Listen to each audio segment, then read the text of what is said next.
Good morning everybody.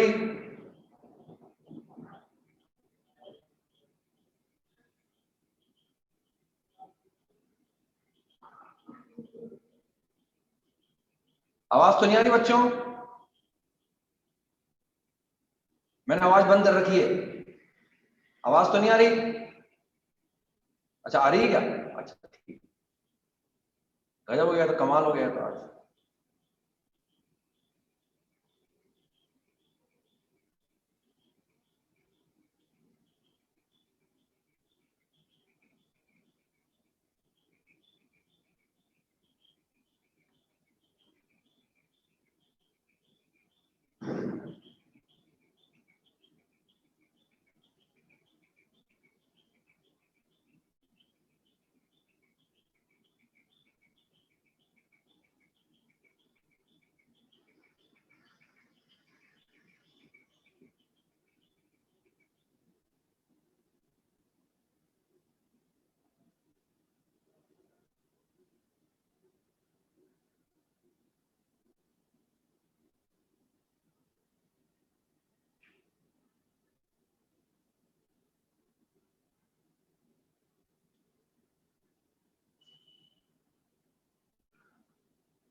तो बच्चों आगे कंटिन्यू करते हैं अपन लोग, कल की क्लास कंटिन्यू करते हैं आगे की।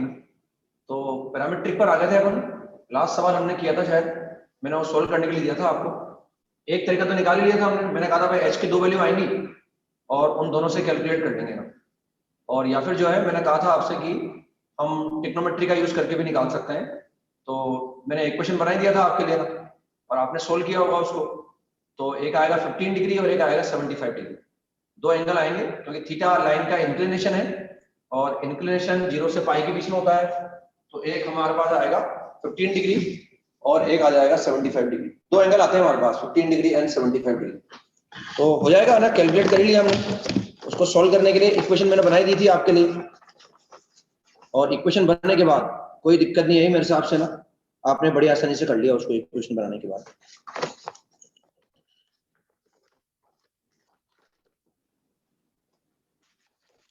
इक्वेशन हमारे पास ट्रिग्नोमेट्रिक फॉर्म में बनी थी और वो आगे थे हमारे पास sin theta plus cos theta is equal to sin theta plus cos theta is equal to 3/√6 आ गया था ना। sin theta plus cos theta is equal to sin theta plus cos theta. एक तो h एज्यूम करके निकाल लिया था हमने, और एक हमने ट्रिग्नोमेट्री का पैरामीट्रिक का भी यूज किया था, और उससे आ गया था 3/√6। 3/√6। तो या तो अपन ये जानते हैं ट्रिग्नोमेट्री सोल्व करना आता ही हमें, या तो इसको √a² प्लस b² से डिवाइड कर दो, या इनको हाफ एंगल में कन्वर्ट कर दो, या अभी हमें थीटा निकालना है, पता है 0 से पाई में है वो, तो इसकी स्क्वायरिंग करके भी निकाल सकते हैं, बड़ी आसानी से आ जाएगा स्क्वायरिंग करने से। और अगर मैं स्क्वायरिंग करूंगा तो बस क्रॉस चेक करना पड़ेगा बाद में, मुझे स्क्वायरिंग करने के बाद क्रॉस चेक करना पड़ेगा।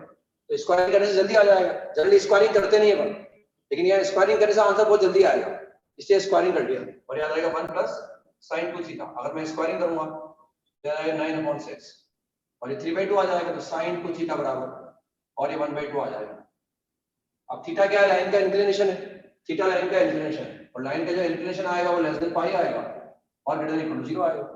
तो थीटा इस रेंज में जो हमें निकालना है, हमारे पास 2 थीटा है, तो 2 थीटा की रेंज क्या आ जाएगी? 2 थीटा आ जाएगा लेस देन 2 पाई और ग्रेटर देन इक्वल टू 0 आ जाएगा। अब हम देख रहे हैं 2 थीटा साइन का जो एंगल है, अगर वो 0 से 2 पाई में है, तो साइन हाफ कितनी बार होगा? 2 बार होगा, एक तो फर्स्ट क्वाड्रेंट में और एक सेकंड क्वाड्रेंट में।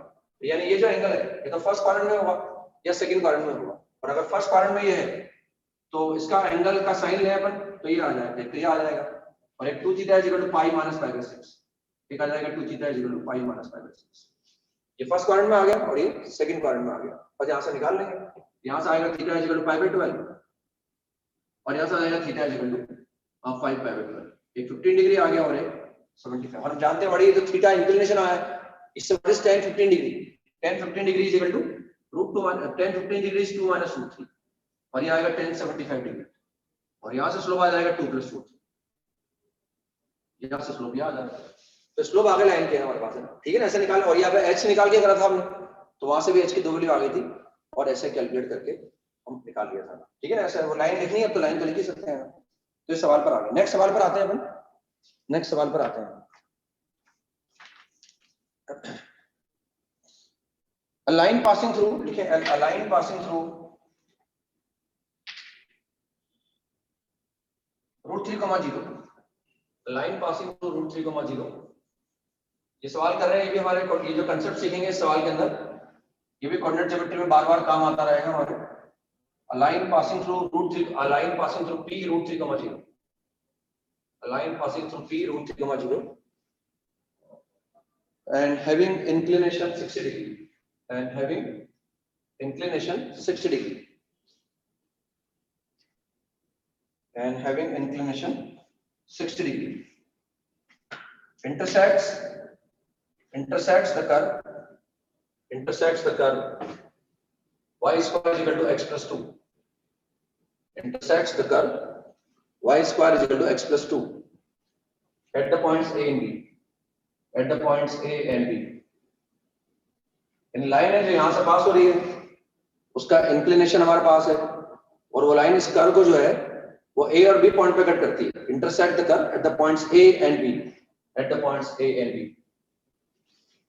Then find the value of the followings, then find the value of the followings।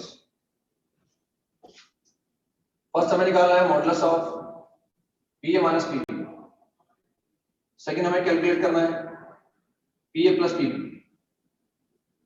और थर्ड हमें कैलकुलेट करना है PA × PB।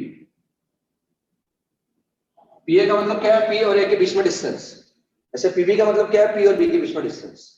तो लाइन तो पूरी दे ही रखी है अपने को ना, लाइन तो पूरी दे रखी है अपने को और लाइन यहां से पास हो रही है, उसका इंक्लिनेशन स्लोप निकल जाएगा और ये जो लाइन आएगी ये इस कर्व को कट करेगी A और B पॉइंट पर। हालांकि जो कर्व है हम जानते हैं, कहने के फिजिक्स में पढ़ते हैं आप पैराबोला, इस तरह का कर्व बनाना जानते हैं आप, y² = x, ये कहने की जरूरत पड़ती है आपको फिजिक्स में, वरना कोई बात नहीं, हमारा पैराबोला हमारे सिलेबस में भी है। आगे जाके हम स्ट्रेट लाइन पढ़ेंगे, स्ट्रेट लाइन पढ़ी रहे, फिर सर्कल पढ़ेंगे, फिर पैराबोला पढ़ेंगे, अपने सिलेबस में भी है, वरना इसका डायग्राम बना सकते हैं अपन। तो डायग्राम बनाने के लिए अपन हल्का सा आइडिया ले रहे हैं, डायग्राम कैसा बनेगा। डायग्राम बन जाने से क्या है, थोड़ा अच्छा सवाल लगेगा, सवाल सोचना समझना आसान रहेगा हमारा।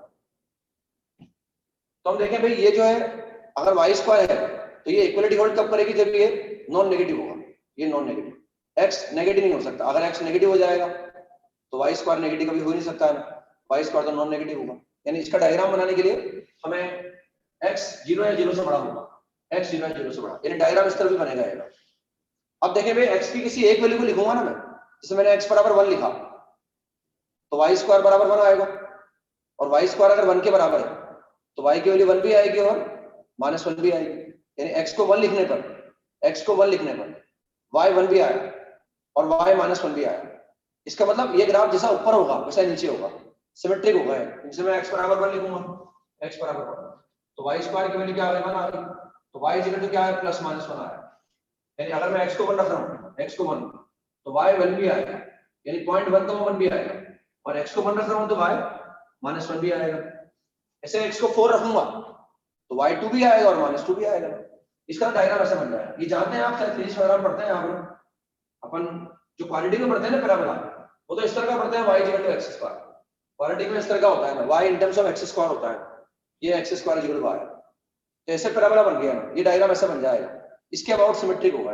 अब इसका डायग्राम बनाना आसान है, शिफ्टिंग पढ़ रखी है हमने ना, क्या करें, इसमें x की जगह क्या रख दिया, x + 2, और x की जगह x + 2 रखेंगे तो डायग्राम क्या पीछे खिसक जाएगा, ये डायग्राम पीछे खिसक जाएगा, ठीक है ना। डायग्राम शिफ्टिंग पढ़ रखी है, ट्रांसफॉर्मेशन पढ़ा रखा है हमने आपको, या x की जगह x + 2 रखते हैं किसी कर्व में तो वो लेफ्ट शिफ्ट हो जाएगा, 2 यूनिट से लेफ्ट शिफ्ट हो जाएगा, तो डायग्राम बना सकते हैं, ठीक है ना।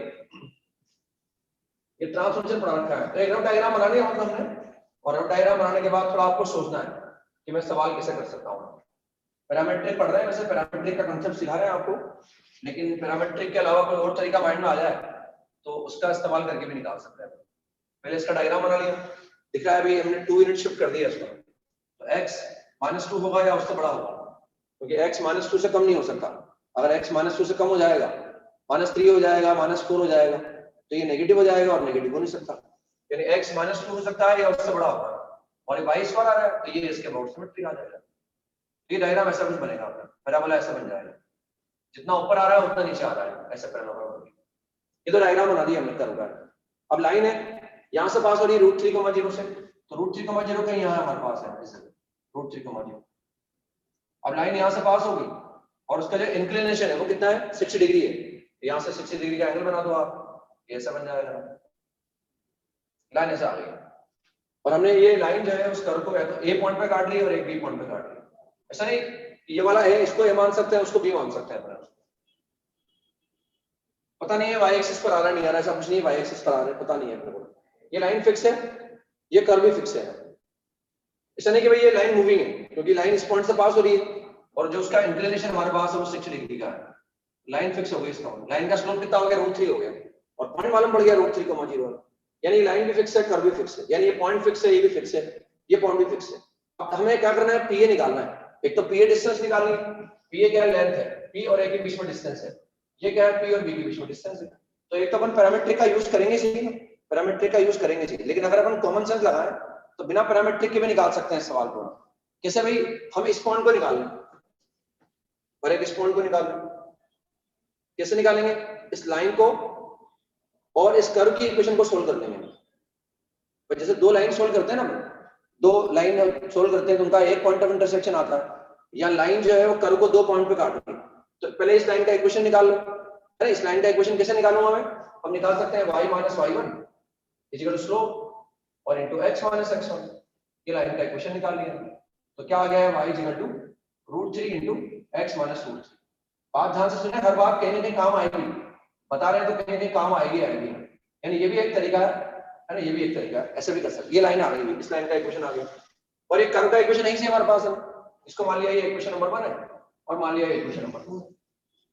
तो क्या हम ऐसा कर सकते हैं कि भाई इस लाइन को और कर्व को सोल्व कर लें, यानी इन दो साइमल्टेनियस इक्वेशंस को सोल्व कर लें, दो वेरिएबल है, दो इक्वेशंस है, तो सोल्व करना आना चाहिए अपने को। तो हम क्या करेंगे, इस लाइन को यहां से y निकाल के रख दो। मेरी बात सुनो, सवाल आपको करना है घर जाके, इस तरीके से आपको करना है, लेकिन हम ऐसा कर सकते थे, ये हमारे दिमाग में आना चाहिए। हम यहां से क्या करेंगे, y निकाल के रख देंगे, तो क्या है x में क्वाड्रेटिक बनेगी, यस x में क्वाड्रेटिक बनेगी, भाई इसमें y² निकालूंगा ना, इसका स्क्वायर करूंगा तो क्वाड्रेटिक बनेगी, तो ये x में क्वाड्रेटिक बन जाएगी।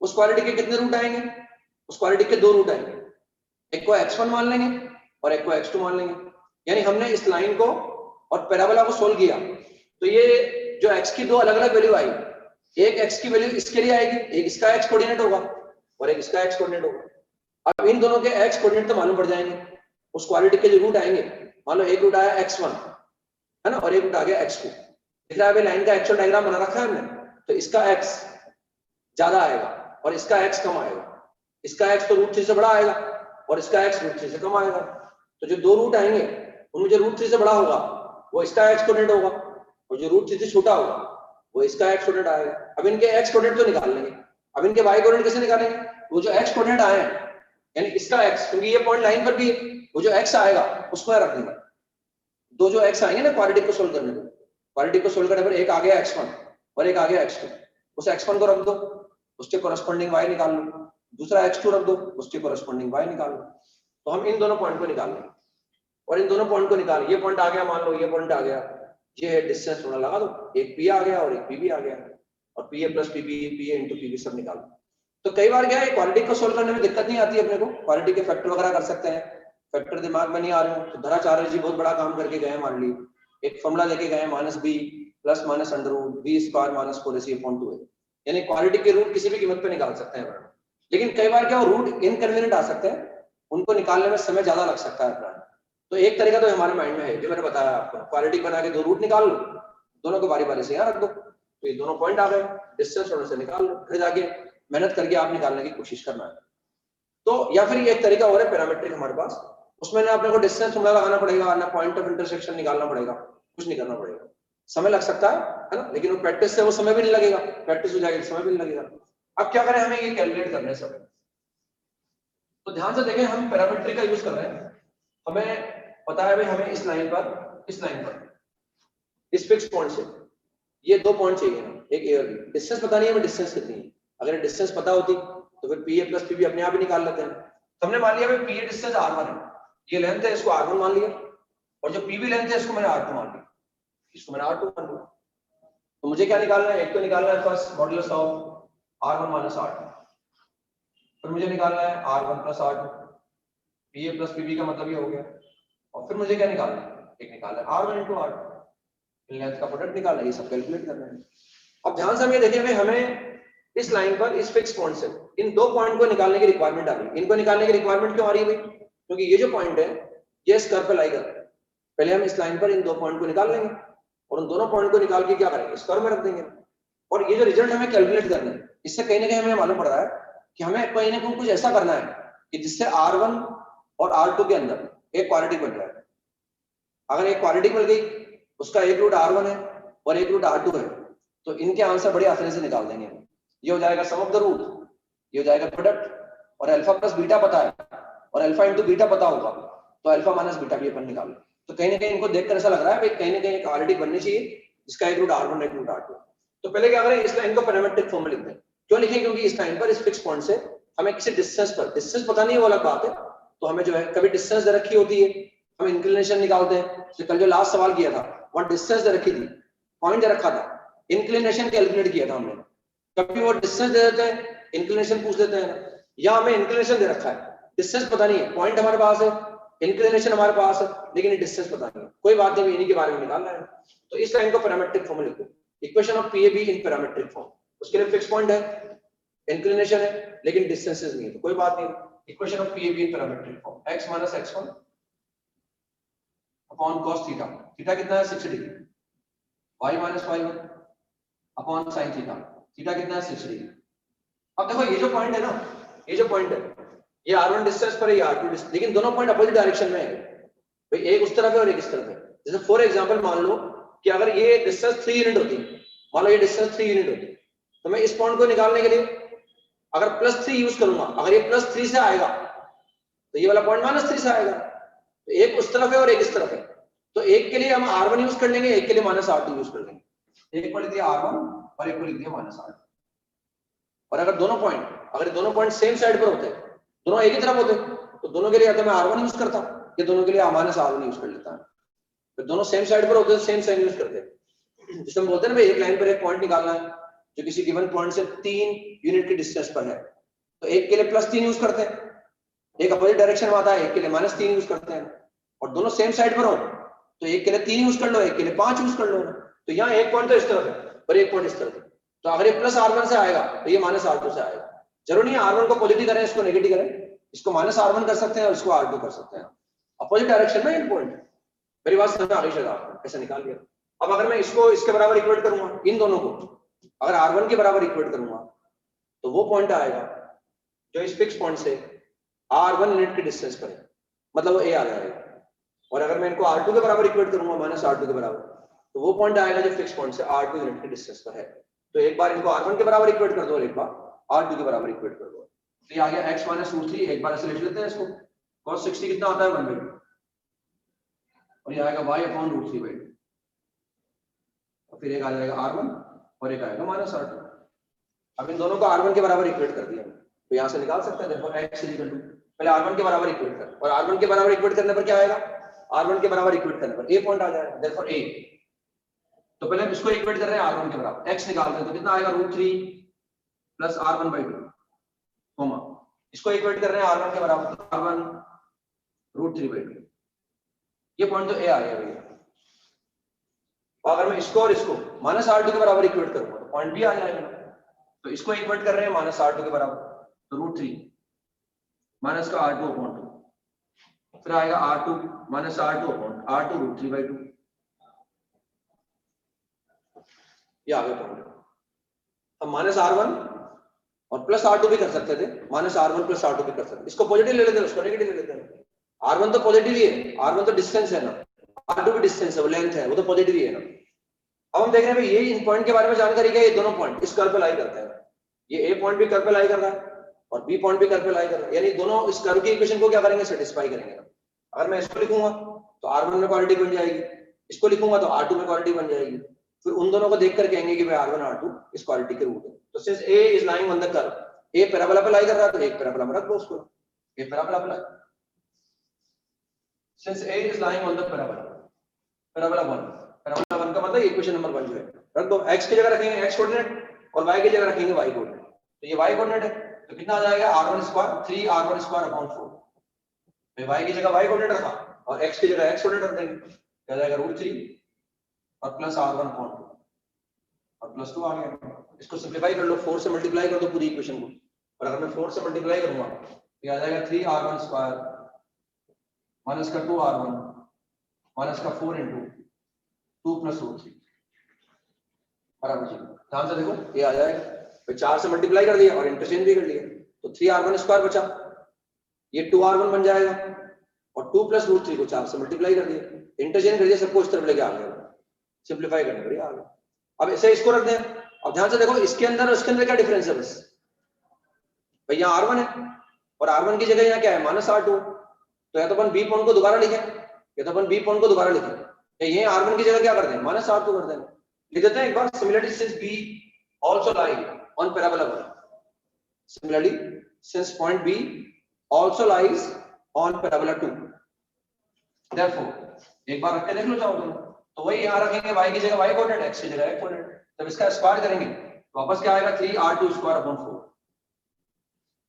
अब हम x की जगह रख रहे हैं, x की जगह लिखा √3 माइनस का R2 अपॉन 2 और प्लस कितना आ गया 2। देखो कोई डिफरेंस नहीं आया, बस यहाँ R1 की जगह -R2 आ गया, यानी अपन इसको सिंपलीफाई करने पर क्या आएगा, ये तो सिंपलीफाई करके दोबारा लिखें, या यही R1 की जगह क्या कर दें -R2 रख दें, या सिंपलीफाई भी कर लोगे तो जाएगा 3R2 स्क्वायर प्लस का 2R2 माइनस का 4 इंटू 2 प्लस √3 बराबर 0। ऐसा आ गया लिखा, तो 4 से मल्टीप्लाई किया 3R2 स्क्वायर रहा, ये माइनस का 2R2 बनेगा, इधर आ जाएगा तो प्लस का 2R2 हो जाएगा, बाकी 2 प्लस √3 को 4 से मल्टीप्लाई कर दिया तो वो आ गया। अब हमें इनको देखकर लग रहा था, पहले हमारे माइंड में चल रहा था कि भाई इनको देखने से लग रहा है भाई R1 R2 में कहीं ना कहीं क्वालिटी बननी चाहिए, तो बन जाएगी। अब इन दोनों की इक्वेशन को देखकर क्या कह सकते हैं, इसे क्वालिटी में हमने यूज करके सवाल भी कराए, इस तरह के हमने ऑब्जर्वेशन का यूज करके सवाल भी किए। इसे कहीं मान लो ऐसा लिखा हो 3α स्क्वायर प्लस का 4β और प्लस 1 बराबर 0, 3α स्क्वायर प्लस 4α प्लस 1 बराबर 0, एक तो ऐसा लिखा हो, एक लिखा हो 3β स्क्वायर प्लस का 4β और प्लस 1 बराबर 0। हमारे एक्सेल के पार्ट 1 में ही सवाल है इस तरह का है, एक्सेल के पार्ट 1 में सेक्शन ए में चाहे A5 या A6 सवाल है इस तरह का है, जहां ऑब्जर्वेशन काम आता है। इन दोनों इक्वेशन को देखकर क्या कहा जा सकता है, इन दोनों इक्वेशन को देखकर ही कहा जा सकता है कि alpha and beta are the roots of this quadratic equation. इन दोनों इक्वेशन को देखकर ही कहा जा सकता है कि अल्फा बीटा इस क्वाड्रेटिक के रूट है, क्योंकि अगर मैं x की जगह अल्फा लिखूंगा तो ये आ जाएगा, x की जगह बीटा लिखूंगा तो ये आ जाएगा, यानी इन दोनों को देखकर ही बोल सकते हैं कि अल्फा बीटा इसके रूट। अब इन दोनों को देखकर क्या बोल सकते हैं, इन दोनों को देखकर बोल सकते हैं कि R1 and minus R2, R1 and minus R2, क्योंकि इनमें डिफरेंस है, यहाँ R1 है और ये क्या है -R2, R1 की जगह -R2 रख रहा हूं तो ये आ रहा है, यहाँ तो अल्फा की जगह बीटा रख दिया ये आ गया, अल्फा की जगह बीटा रख दिया, तो मालूम पड़ा भाई इस इक्वेशन का एक रूट अल्फा है और एक रूट बीटा है। तो from these two equation we can say that, from these two equation we can say that R1 and R2 are the roots of the quadratic equation, R1 and minus R2 are the roots of the quadratic equation, R1 and minus R2 are the roots of the quadratic equation।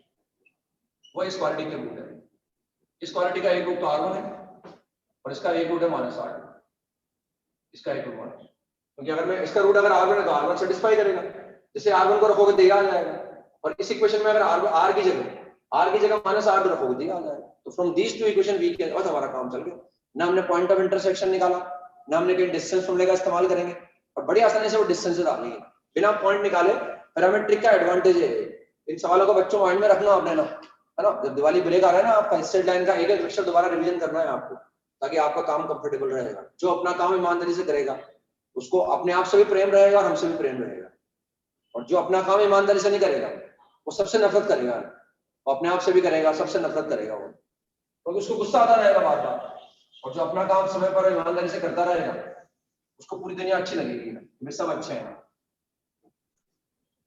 तो ये ऐसा आ गया। अब बस अभी लगा तो ये तो अल्फा हो गया, एक रूट तो ये हो गया और एक रूट ये हो गया, अल्फा बीटा हो गया, तो अल्फा प्लस बीटा निकाल लिया, अल्फा प्लस बीटा, ये अल्फा प्लस बीटा। हम रूट का सम निकाल रहे हैं, एक रूट तो ये इसको अल्फा बोल रहे हैं और एक रूट ये इसको बीटा बोल रहे हैं, तो अल्फा प्लस बीटा निकाल रहे हैं अपन, alpha plus beta equal to क्या आ गया माइनस बी वाली, और एक बार निकालिए अल्फा इंटू बीटा, ये अल्फा और इंटू बीटा, और सी बाई ए, सी कितना है माइनस का 4 इंटू 2 प्लस रूट 3, और सी बाई ए, और ए कितना है 3 हमारे पास, यहाँ से निकाल सकते हैं भैया, माइनस साइन तो माइनस साइन से कैंसिल कर दो, ये माइनस साइन से यहाँ से तो क्या निकल गया r1 माइनस r2 निकल गया, यहाँ से निकल गया r1 माइनस r2, ये 2/3। तो भाई डायग्राम से दिख रहा था कि पीए बड़ा आएगा पीबी कम आएगा, डायग्राम से दिख रहा था ना, तो भाई मोड लगाने की जरूरत नहीं, वो उनको पता नहीं होगा उस वक्त पीए r1 बड़ा है, r1 किसको मानोगे आप, हो सकता है इसको r2 मानते, इसको r1 मानते, तो भाई वो मोड लगाने की जरूरत पड़ती है, नेगेटिव आ जाता है मान लो, तो मोड लगा दिया अपन ने, तो उन्होंने मोड लगा रखा है इसे, तो ये r1 माइनस r2 तो आ गया, पीए माइनस पीबी तो आ गया, अब इस माइनस साइन से मल्टीप्लाई हो रहे हैं, माइनस साइन से माइनस साइन को कैंसिल कर दो, तो r1 इंटू r2 कितना आ गया 4 इंटू 2 प्लस रूट 3, तो दो वैल्यू तो निकालनी है हमने, एक तो ये निकाल लिया हमने और एक हमने ये निकाल लिया, मतलब इसको तो निकाल सकते हो आप, अल्फा माइनस बीटा आपके पास है, अल्फा इंटू बीटा आपके पास है, घर जाके इससे निकाल लेना आप, तो भाई अल्फा प्लस बीटा का होल स्क्वायर इक्वल टू क्या लिख सकते हैं, अल्फा माइनस बीटा का होल स्क्वायर और प्लस का 4 alpha beta plus 4 alpha beta, सारी वैल्यूज है, ये वैल्यू आपके पास है, ये वैल्यू आपके पास है, और यहाँ से r1 प्लस r2, r1 में डिस्टेंस है, r2 में डिस्टेंस है, हालांकि दो वैल्यू आएंगी r1 प्लस r2 की, क्योंकि होल स्क्वायर लगा हुआ है ना r1 प्लस r2 को, दो वैल्यू आएंगी, लेकिन हम जानते हैं r1 प्लस r2 क्या है, पॉजिटिव है, इसलिए कोई दिक्कत नहीं, r1 plus r2 पॉजिटिव है, and the value will come out to be r1 plus r2 will come out to be square root of 100 plus 48 root 3, 100 plus 48 root 3 upon 3, ये answer आ जाता है इसका r1 plus r2 का। इसमें ना हमने point of intersection निकाला, distance थोड़ा लगा, कुछ नहीं करा, बस पेशेंस रखा, समझाने में समय ज्यादा लगा अपने को ना, और इनको देखकर इस तरह के ऑब्जर्वेशन देख के इस तरह के रिजल्ट निकालकर हमारे माइंड में कहीं ना कहीं आया कि भाई जो है हमें r1 r2 में इक्वालिटी बनानी है, तो कुछ नहीं करा, बस पैरामीट्रिक में लिखा, एक को r1 मान लिया, एक को r2, पॉइंट निकाल के कर्व रख दिया बस हमने, उससे अपने आप एक बार r1 में क्वालिटी बनी, एक बार r2 के अंदर, उन दोनों को ध्यान से देखा और ये लिख दिया वैसे, और फटाफट कैलकुलेट किया। लेकिन कई बार क्या है, वो पॉइंट ऑफ इंटरसेक्शन निकाल के भी कर सकते हैं, यहाँ अगर आप पॉइंट ऑफ इंटरसेक्शन निकालेंगे ना, वो जो क्वालिटी का आएगी उसके रूट बेसिकली क्या है, इनकन्वीनियंट आएंगे, तो पॉइंट अगर निकाल भी लेंगे तो डिस्टेंस थोड़ा लगा भी लेंगे तो हमारा पेन कहीं रुकेगा नहीं, लेकिन समस्या रहेगी, थोड़ा असमंजस रहेगा ना, इससे कई बार हो सकता है पॉइंट ऑफ इंटरसेक्शन बड़ी आसानी से आ जाए, भाई इस लाइन को और पैराबोला को मैं सोल्व करता तो जो क्वालिटी बनती उसका एक रूट x बराबर 1 आ जाता, एक रूट x बराबर 2 आ जाए, बड़ी आसानी से आ जाए, तो कई बार इन पॉइंट ऑफ इंटरसेक्शन को निकाल कर भी सवाल करके हम कर सकते हैं, ये हमारे माइंड में रहना चाहिए, और वरना पैरामीट्रिक का यूज तो करके बता ही रहे हैं आपको, इस तरह से पैरामीट्रिक का यूज करके बता रहे हैं, कैलकुलेट करके बता रहे हैं। नेक्स्ट सवाल लिखें आप, नेक्स्ट सवाल लिखें,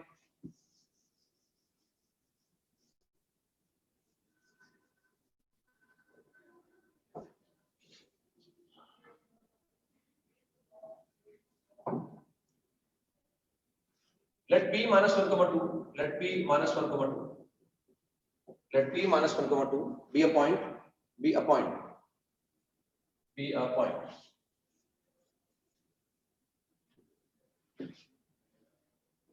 full stop, a variable line through p, a variable line, a variable line through p, a variable line through p, p का मतलब p points, a variable line through p intersects the x-axis and y-axis, a variable line through p intersects the x-axis and the y-axis at the points A and B respectively.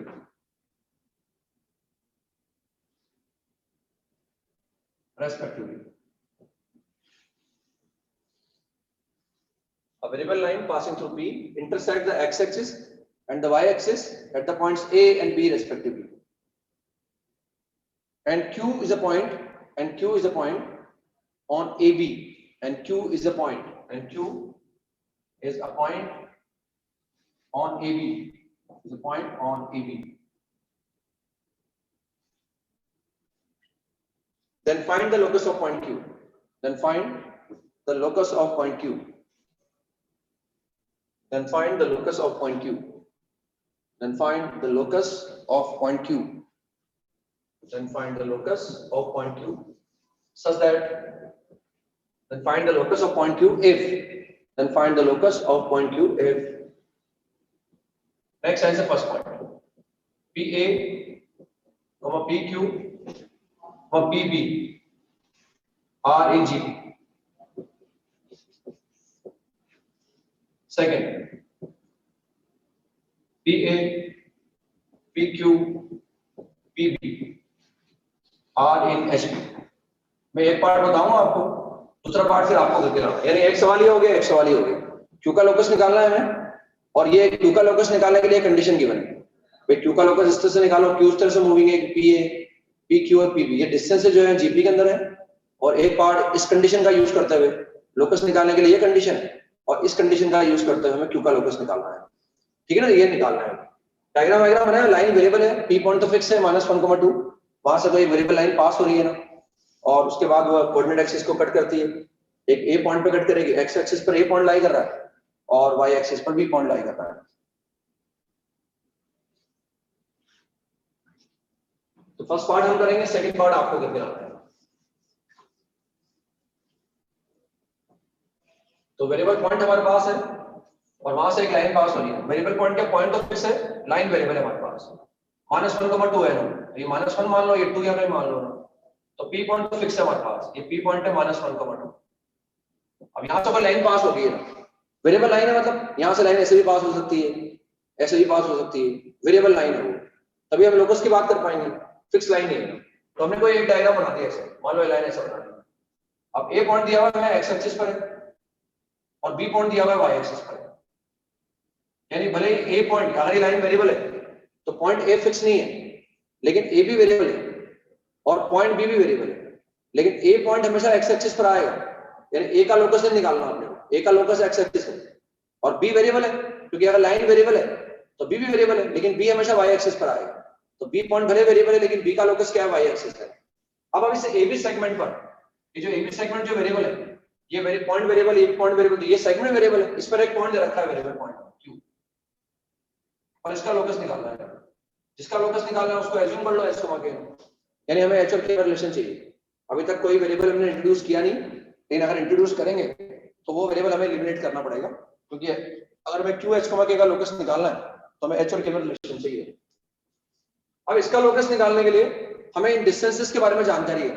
हमने assume कर लिया कि PA distance जो है, PA distance को मैंने R1 मान लिया, हमें दे रखा है PA, PQ और PB, R इन GP, ये डिस्टेंस है GP के अंदर है, ये लोकस निकालने के काम आएगा हमारा।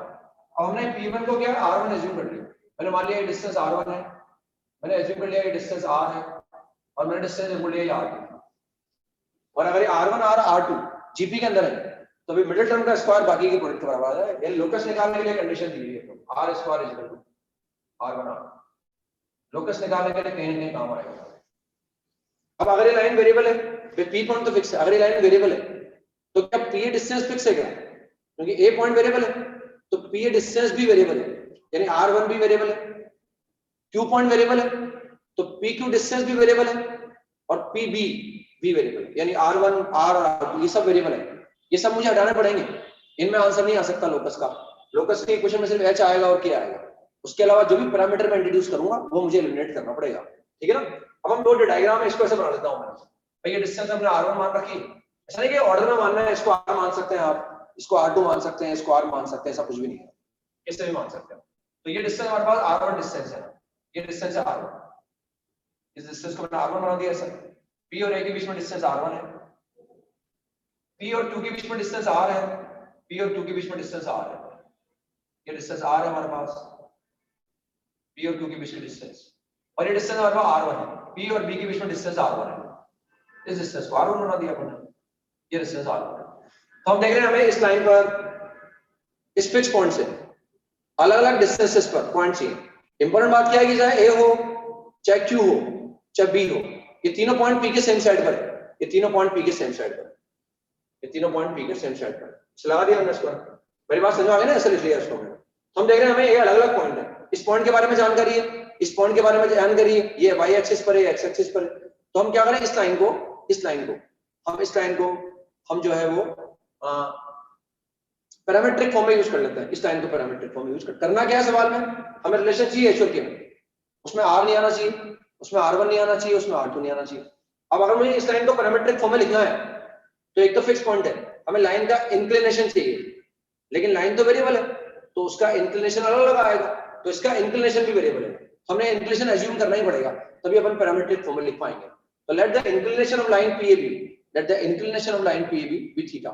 इसका जो इंक्लिनेशन है वो एज्यूम कर लिया, let inclination be theta, let inclination be theta,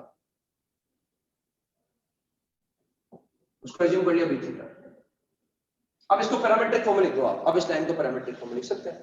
therefore equation of PAB in parametric form, उसको पैरामीट्रिक फॉर्म में लिख दो। कैसे लिखा भाई, x माइनस x1, x1 कितना है -1 upon cos theta is equal to y minus y1 upon sin theta.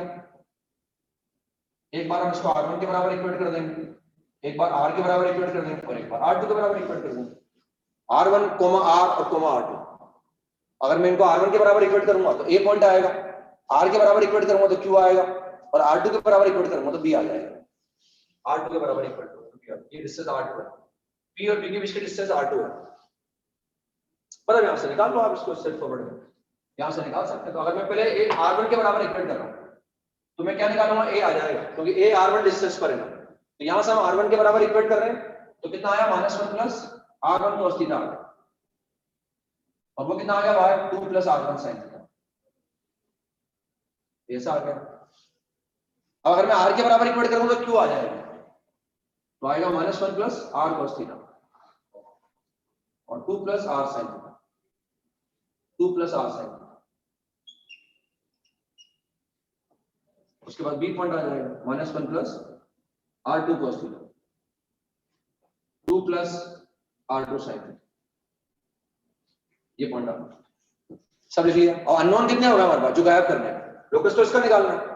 Relation चाहिए r और h और k के अंदर, ना उसके अंदर r आ सकता है, ना r1 आ सकता है, ना r2 आ सकता है, ना थीटा आ सकता है। तो चार अननोन हो गए, r, r1, r2 और थीटा। लग बड़ा कॉम्प्लिकेटेड है बड़ा आसान है ना, पैरामीट्रिक का यूज कर पा रहे हैं इन सवालों में पढ़ना। हमें इसका लोकस निकालना है, रिलेशन सिर्फ h और k में आना चाहिए ना। जिस मूविंग पॉइंट को मान लिया उसके अलावा कोई पैरामीटर है तो वो गायब करना पड़ेगा, r गायब करना पड़ेगा, r1 और r1 r2 में रिलेशन है। अब हम यहाँ क्या करेंगे, यहाँ लाके थीटा वगैरह गायब करने की कोशिश करेंगे। अब ध्यान से देखो भाई, ये a पॉइंट जो है अरे ये मूविंग है, क्योंकि r1 वेरिएबल है, थीटा वेरिएबल है, तो ये पॉइंट भी वेरिएबल है, ये भी वेरिएबल है, ये भी वेरिएबल है। हमें इसका लोकस नहीं निकालना, इसका लोकस तो पता है, ये दिया हुआ है कि a पॉइंट हमेशा x एक्सिस पर है, b पॉइंट दिया हुआ है ये y एक्सिस पर है, लोकस इसी का निकालना है। इस पॉइंट को हमने क्या एज्यूम कर रखा है, इसको हमने h को पहले भी एज्यूम कर रखा है, और हम बार-बार बोल रहे हैं अपने माइंड में, बार-बार बोलेंगे नहीं समझ में नहीं आएगा। हमें रिलेशन h और k में चाहिए, हमें r1, r2, r और थीटा गायब करना है। अब ध्यान से देखो, इस पॉइंट के बारे में जानकारी क्या है, इस पॉइंट के बारे में जानकारी क्या है, इस पॉइंट के बारे में जानकारी ये x एक्सिस पर है, और अगर a पॉइंट x एक्सिस पर है तो 100% इसका y कोऑर्डिनेट 0 के बराबर होगा, इसका y कोऑर्डिनेट 0 के बराबर होगा। तो since a is lying on the x axis, तो उसका जो y कोऑर्डिनेट है वो 0 पर होगा। Therefore 2 plus r1 sin theta बराबर 0। तो यहां से r1 की वैल्यू निकालिए, r1 is equal to -2 upon sin theta, ये r1 आ गया हमारे पास। b पॉइंट के बारे में जानकारी क्या है कि वो y एक्सिस पर है, तो इसका x कोऑर्डिनेट क्या आएगा, 0 के बराबर आ जाएगा। और b पॉइंट अगर y एक्सिस पर है तो उसका जो x कोऑर्डिनेट है वो 0 कर दिया, -1 प्लस r2 cos थीटा बराबर 0। तो यहां से r2 कितना आ गया, r2 is equal to 1 upon cos theta आ गया, r1 आ गया, r2 आ गया। अब क्या करेंगे, हमारे पास ये रिलेशन था, इसका यूज ही नहीं करा हमने, और वो r1 की वैल्यू है in terms of theta, r2 in terms of theta है, तो यहां से r1 हट जाएगा, r2 हट जाएगा, r और थीटा बचेगा, बस r और थीटा बचेगा, और r और थीटा भी हटाना है मुझे, और r और थीटा को रिमूव करके हमें h और k लाना है, तो यहां से आ जाएगा। भाई अगर ये पॉइंट सेम है तो h बराबर क्या है, h बराबर इसका x कोऑर्डिनेट इसका s कोऑर्डिनेट बराबर है, तो पहले वहां से मैनिपुलेट कर लेते हैं, मतलब इस डायग्राम को कोई मतलब ही नहीं हमारे पास है। और सेकंड पार्ट में क्या है, इनको hp के अंदर कर देंगे, 2 अपॉन r बराबर 1 upon r1 plus 1 upon r2 कर देंगे। अगर ये hp के अंदर है तो 2 upon r is equal to 1 upon r1 plus 1 upon r2 आ जाए। और जो प्रोसीजर फॉलो कर रहे हैं, r1 रेडी है, r2 रेडी होगा आपके पास है, तो हमने क्या करा, r1 r2 को रख दिया वहां, तो r स्क्वायर बराबर, therefore r square is equal to r1 कितना आया था, -2 अपॉन sin थीटा, और r2 कितना आ गया था, 1 अपॉन cos थीटा, ये ऐसा आ गया। r1 आ गया था हमारे पास, r1 इज इक्वल टू था -2 अपॉन sin थीटा, और r2 था 1 अपॉन cos थीटा। अब हम ध्यान से देखें, हमें यहाँ अभी r और थीटा बचे हैं, सब हमने r1 r2 को रख दिए, r और थीटा बचे, उनको गायब। तो ध्यान से देखो, h को क्या लिख सकते हैं, व्हाट इज h, हमें h और k लाना है, r और थीटा हटाना है, हमें h और k लाना है। तो ध्यान से देखो, अगर ये पॉइंट सेम है तो मैं क्या लिख सकता हूँ, h is equal to -1 plus r cos theta, और k इज इक्वल टू क्या लिख सकता हूं 2 प्लस r sin थीटा। और यहाँ एक्चुअल के लाना तो देखो r cos थीटा अगर मेरे पास कहीं आ जाए, अगर वहां r cos थीटा आ जाएगा तो मैं r cos थीटा की जगह क्या रख दूंगा x प्लस 1 और r sin थीटा की जगह क्या रख दूंगा k माइनस 2। मुझे अगर r थीटा को गायब करना है तो मैंने यहां से देखा भाई कि r cos थीटा आएगा तो x प्लस 1 रख दूंगा और r sin थीटा आएगा तो k माइनस 2 रख दूंगा और यहाँ लेके आ जाओ उसका कर दिया हमने r sin theta into r cos theta is equal to minus ऐसे ले दिया इसको। What is r sin theta, r sin theta यहां से निकाल लो। What is r sin theta k minus 2 ये k माइनस 2 आ गया और what is r cos theta, r cos theta आ गया h प्लस 1 बराबर माइनस h और k रिलेशन आ गया। फाइनली हमने गायब कर दिया। कोई कॉम्प्लिकेशन कुछ नहीं है, बस लिखने में समय लगता है ना, अपन स्क्वायरिंग कर रहे हैं ना अपन कैलकुलेट कर रहे हैं ना डिस्टेंस थोड़ा लगा रहे हैं, कुछ नहीं कर रहे हैं पर इसको कैलकुलेट कर पा रहे हैं। Therefore locus of qx, k locus of qx, k h की जगह x रख दो, जो x कोऑर्डिनेट है उसकी जगह x रख दो और जो y कोऑर्डिनेट है उसकी जगह y रख दो। तो क्या आ गया x + 1 into y - 2 और +2 बराबर 0। ये साथ this is the required locus, this is the required locus. ये लोकस आ गया उस पॉइंट का। अगर वो डिस्टेंसेस ज्योमेट्रिक प्रोग्रेशन में होंगी तो उस क्यू पॉइंट का लोकस ही आ जाएगा। सेकंड पार्ट का कल आंसर लिखाऊंगा बस मैं आपको, ऐसे कैसे नकल करना है आपको घर पे करने के लिए, मतलब ये समझ दे रहे हैं आपको करने के लिए और उसको कैलकुलेट करके फिर आप निकाल सकते हैं। ठीक है ना, इसको निकालेंगे और कैलकुलेट करके लाएंगे। मैं आंसर लिखा दूंगा कल आपको क्या आएगा, जब भी अपन नेक्स्ट सन पर आएंगे तब मैं आपको आंसर लिखा दूंगा। नेक्स्ट एक फॉर्मूला लिखते हैं, अपन फॉर्मूला लिखते हैं, नोट पे लिख लो आप। बेसिकली हम क्या है, अगर एक लाइन हमारे पास हो और एक पॉइंट हमारे पास हो, एक लाइन हमारे पास हो और एक पॉइंट हमारे पास हो, तो पॉइंट से लाइन पर ड्रॉ किए गए परपेंडिकुलर का फुट निकाल सकते हैं। मैंने इमेज में निकालना आता है तो मैं जो लिखवा रहा हूँ उसका डायग्राम बना रहा हूँ। मैं लिखवाने के पहले हमने मान लिया भाई ये एक लाइन गिवन है, अब डायग्राम बना रहे हैं। ये लाइन हमारे पास है ax + by + c बराबर 0 और एक पॉइंट गिवन है अपने पास, एक पॉइंट हमें गिवन है x1, y1 और अगर मैं इस पॉइंट से किसी गिवन लाइन पर परपेंडिकुलर ड्रॉ करूं तो उस परपेंडिकुलर का फुट निकालना आता है हमें, फुट निकालना आता है हमें, इसका मिरर इमेज भी निकालना आता है। सब बताया ना मैं निकाल के आपको, उनका यूज भी कराया सवालों में बताया आपको। तो अगर एक पॉइंट गिवन हो और लाइन गिवन हो तो पॉइंट से लाइन पर ड्रॉ किए गए परपेंडिकुलर का फुट निकालना आता है, उसका मिरर इमेज निकालना आता है और किसी पॉइंट की लाइन से परपेंडिकुलर डिस्टेंस भी निकालना आता है। वो डिस्टेंस निकालने का फॉर्मूला बताया नहीं, आप उसको बताने जा रहे हैं। तो उन चीजों को लिखवा देते हैं हमें, कैलकुलेट करना आता है, foot of the perpendicular, mirror image भी निकालना, उनका फॉर्मूला भी होता है डायरेक्ट, उस फॉर्मूले का यूज करके भी निकाल सकते हैं। या आपने हैबिट मेंटेन रखें आप, है ना, आपको लगेगा भाई आपने फॉर्मूला पहले क्यों नहीं लिखा है, तो पहले भाई फॉर्मूला इसलिए लिखा है ताकि आपको परपेंडिकुलर लाइन लिखना आ जाए, लाइन का पॉइंट ऑफ इंटरसेक्शन निकालना आ जाए, ये सब कुछ निकालना आ जाए। प्रैक्टिस हो गई हमारी, अब चाहो तो उससे निकाल लो या फिर इस फॉर्मूले से निकाल लेंगे। तो फर्स्ट पॉइंट लिखिए इसमें, first point if qx, y be the foot of the perpendicular, be the foot of the perpendicular, if qx, y be the foot of the perpendicular, be the foot of the perpendicular drawn from a given point p, be the foot of the perpendicular drawn from a given point p, x1, y if qx, y यानी इसको x, y मान लिया हमने, इसको x, y मान लिया। if qx यानी x जो है ये फुट ऑफ द परपेंडिकुलर का x है और जो y है वो इस फुट ऑफ द परपेंडिकुलर का y है। x1 जो है गिवन पॉइंट का x कोऑर्डिनेट है, y1 गिवन पॉइंट का y कोऑर्डिनेट है। be the foot of the perpendicular drawn from a given point p, x1, y1 to a given line,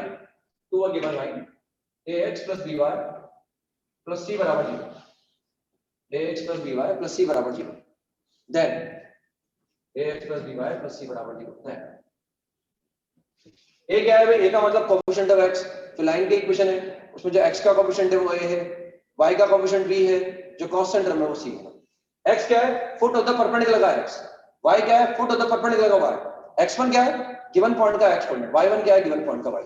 तो given point हो, line हो, तो वहां से जो परपेंडिकुलर ड्रॉ करूंगा उसका फुट ऑफ द परपेंडिकुलर में डायरेक्ट निकाल सकता हूं।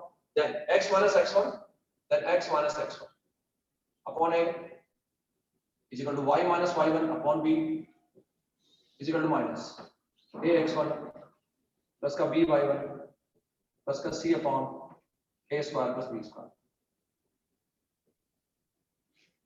यहां से आ जाएगा, यानी अगर मैं इसको इसके बराबर इक्वेट करूं, ये तो सब कांस्टेंट है, a हमें पता होगा, लाइन की इक्वेशन में भी पता होगा, x1 आपको पता है, y1 आपको पता है, ध्यान से देखें भाई ये कैसे लिखा हुआ समझो, ये कैसे लिखा है, ये लिखने के लिए ऐसा नहीं कि पहले यहाँ से a निकालेंगे फिर उसको x1 से मल्टीप्लाई करेंगे फिर यहाँ से b निकालेंगे उसको y1 से मल्टीप्लाई, ऐसा नहीं करना।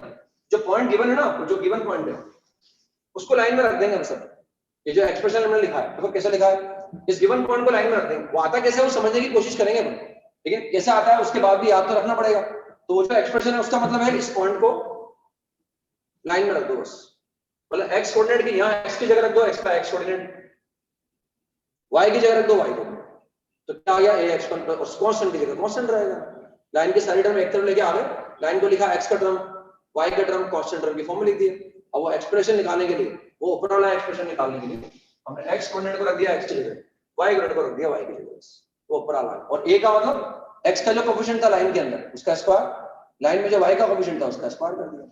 अब अगर मैं इसको इसके बराबर इक्वेट करूंगा तो जो x आएगा वो फुट ऑफ द परपेंडिकुलर का x आ जाएगा, वो इसका x आ जाएगा, और यहां से मैं इक्वेट करूंगा इसके बराबर तो वहां से मेरे को y आ जाएगा। डायरेक्ट इस रेडीमेड फॉर्मूले से अपन फुट ऑफ द परपेंडिकुलर, ये पॉइंट आपको दिया ही होगा, मतलब आपको x1 की वैल्यू पता होगी, y1 की वैल्यू पता होगी, लाइन दिया गया होगा तो x का जो कोएफिशिएंट आएगा उसको a बोलेंगे, y का कोएफिशिएंट आएगा उसको b बोलेंगे। ये बताई दिया हमने कैसे लिखना है, ये माइनस साइन लगा दिया जाएगा फुट, यहां से जो x आएगा वो फुट ऑफ द परपेंडिकुलर का x और जो y आएगा वो फुट ऑफ द परपेंडिकुलर का y आ जाएगा। सेकंड पॉइंट लिखें, if p dash x, y be the mirror image, be the mirror image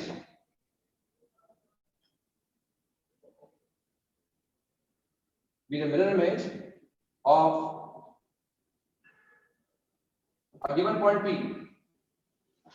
of a given point p x1, y1 with respect to the line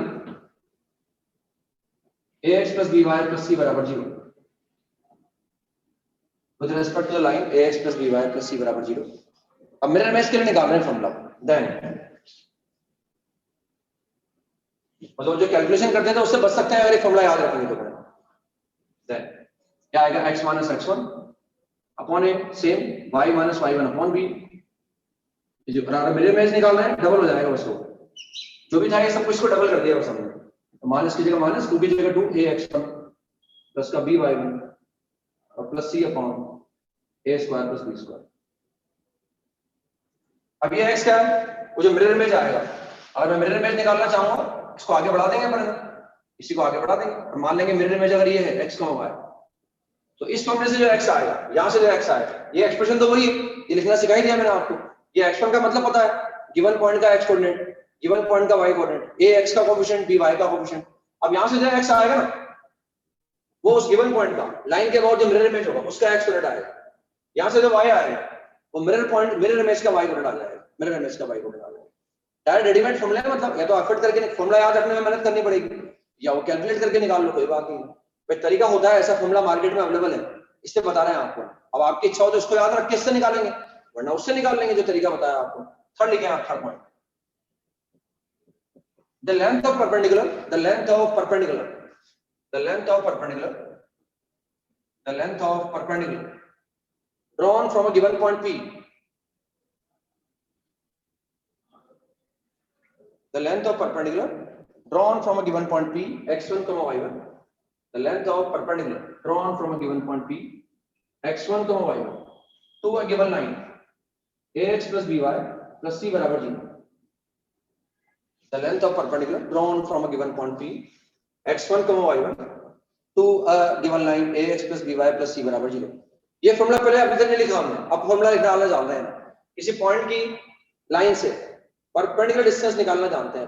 अब formula derive कर रहे हैं, उसका formula लिखा रहे हैं आपको। पॉइंट है, लाइन है, उसके परपेंडिकुलर डिस्टेंस का मतलब PQ, यानी जो फुट ऑफ द परपेंडिकुलर है। इन कैसा या तो तरीका, इस डिस्टेंस को निकालने का एक तरीका तो ये, तो पहले इसको निकालो फिर लगाओ डिस्टेंस फॉर्मूला, वरना इसकी जरूरत नहीं है, डायरेक्ट फॉर्मूला है। किसी पॉइंट की किसी लाइन से परपेंडिकुलर डिस्टेंस निकालने का डायरेक्ट फॉर्मूला हमारे पास है, is equal to modulus of ax1 plus का by1 प्लस का c upon under root of a square plus b square.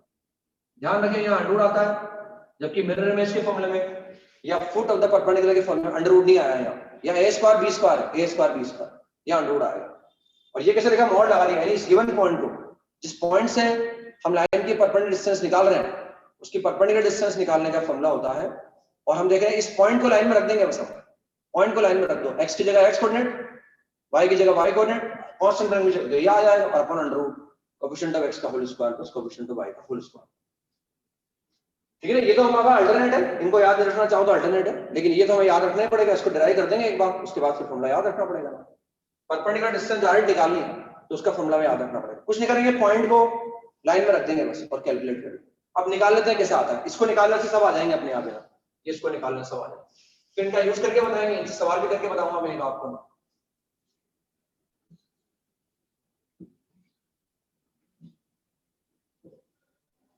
अब देखो हमें परपेंडिकुलर डिस्टेंस निकालनी है, हमें लाइन दे रखी है, हमें लाइन दी है और हमने खुद को मान लिया हमें पहले परपेंडिकुलर डिस्टेंस निकालनी है, इसको मैंने मान लिया x और हमने मान लिया भाई लाइन से इस पॉइंट से लाइन पर ड्रॉ किया है परपेंडिकुलर मैंने दिखा रखा है आपको, और हमने मान लिया जो परपेंडिकुलर डिस्टेंस है r है, इस डिस्टेंस को हमने r मान लिया।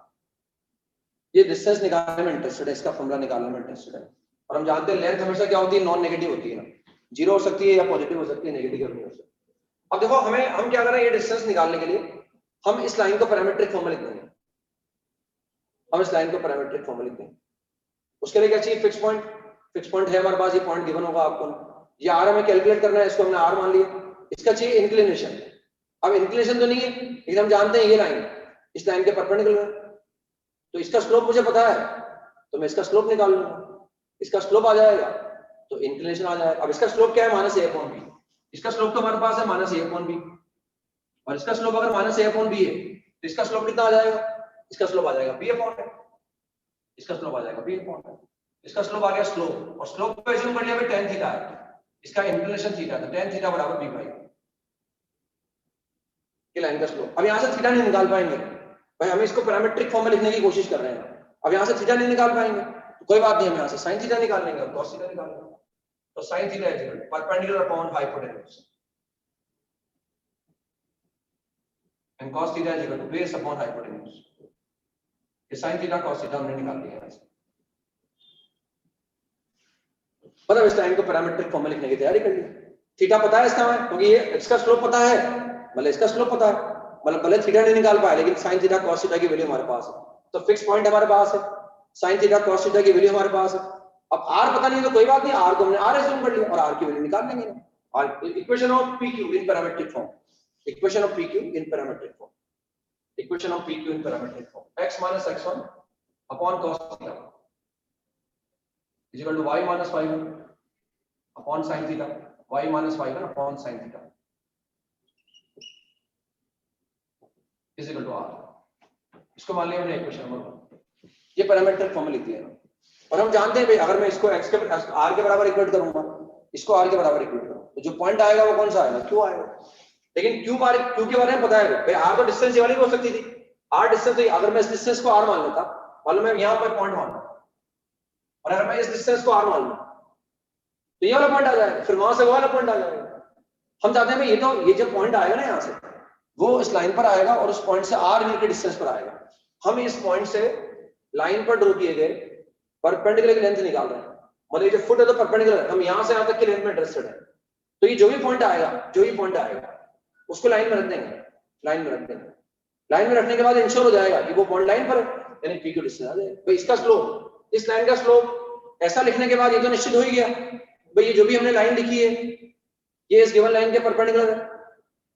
भाई इसका स्लोप, अगर इस PQ का स्लोप मैंने अगर ये लिखा है तो ये बात तो कंफर्म हो गई, ये PQ लाइन, इसको पैरामीट्रिक फॉर्म में लिखा है, ये लाइन इस गिवन लाइन के परपेंडिकुलर हो गई।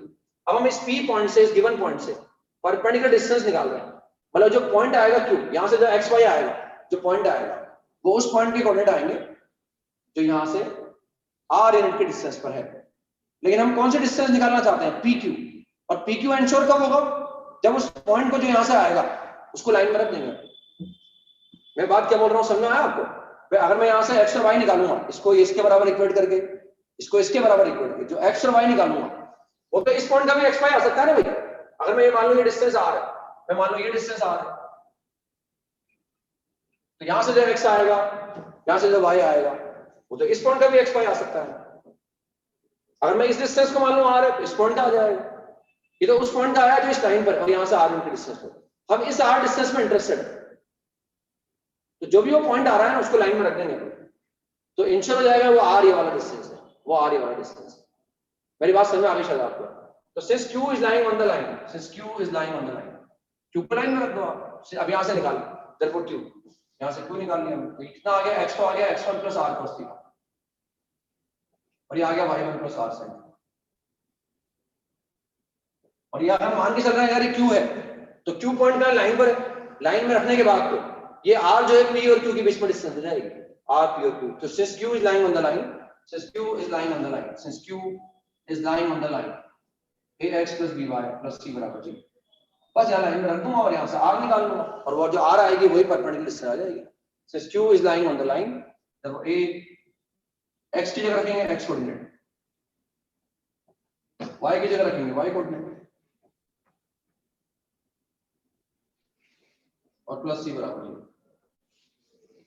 मतलब यहां से आपको R निकालना है ना, और R क्या, ये पॉइंट रखने के बाद, इस Q को लाइन में रखने के बाद ये आंसर हो गया कि पॉइंट ये वाला नहीं, ये पॉइंट ये वाला नहीं, वो पॉइंट लाइन पर है, यानी वो R क्या हो गया, P और Q के बीच की डिस्टेंस हो गई, मतलब परपेंडिकुलर डिस्टेंस हो गई वो।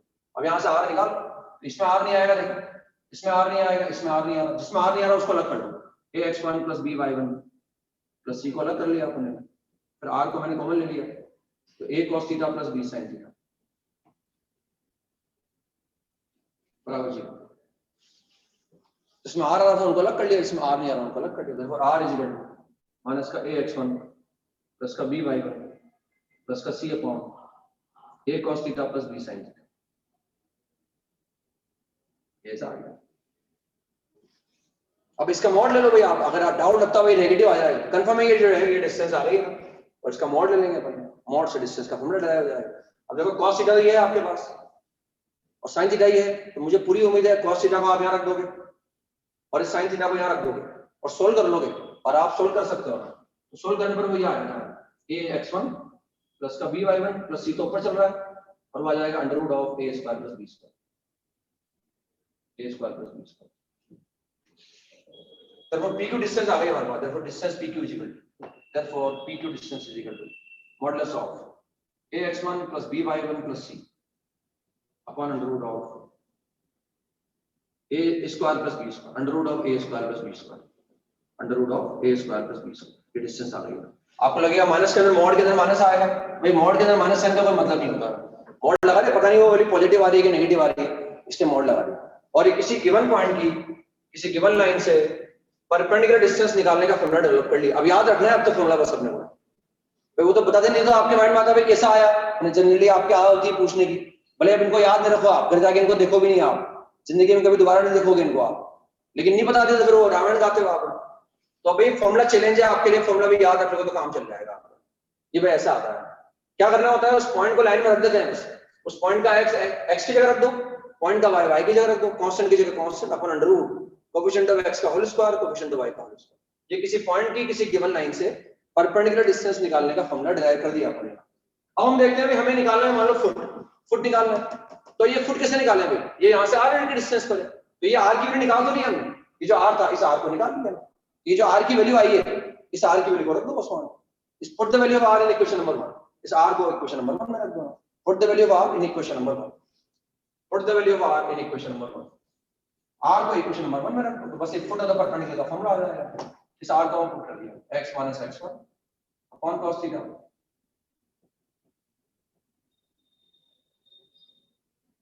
और r कितना आ गया -ax1 प्लस का by1 plus c upon under root a square plus b square. अब आपको लगेगा आपने जो फॉर्मूला लिखा है वहां तो यहाँ a square plus b square था, तो वो यहाँ पर a भी था और यहाँ पर b भी था, यहाँ पर a था और यहाँ पर b था, यहाँ पर a था और वहां पर b था, तो क्या करें भाई यहाँ cos थीटा को क्या लिख दें, what is cos theta, a upon under root a square plus b square, रख दो यहाँ cos थीटा को, क्या रख देंगे cos थीटा को a upon under root of a square plus b square रख देंगे, और sin थीटा को लिखेंगे b upon under root of a square plus b square रख देंगे।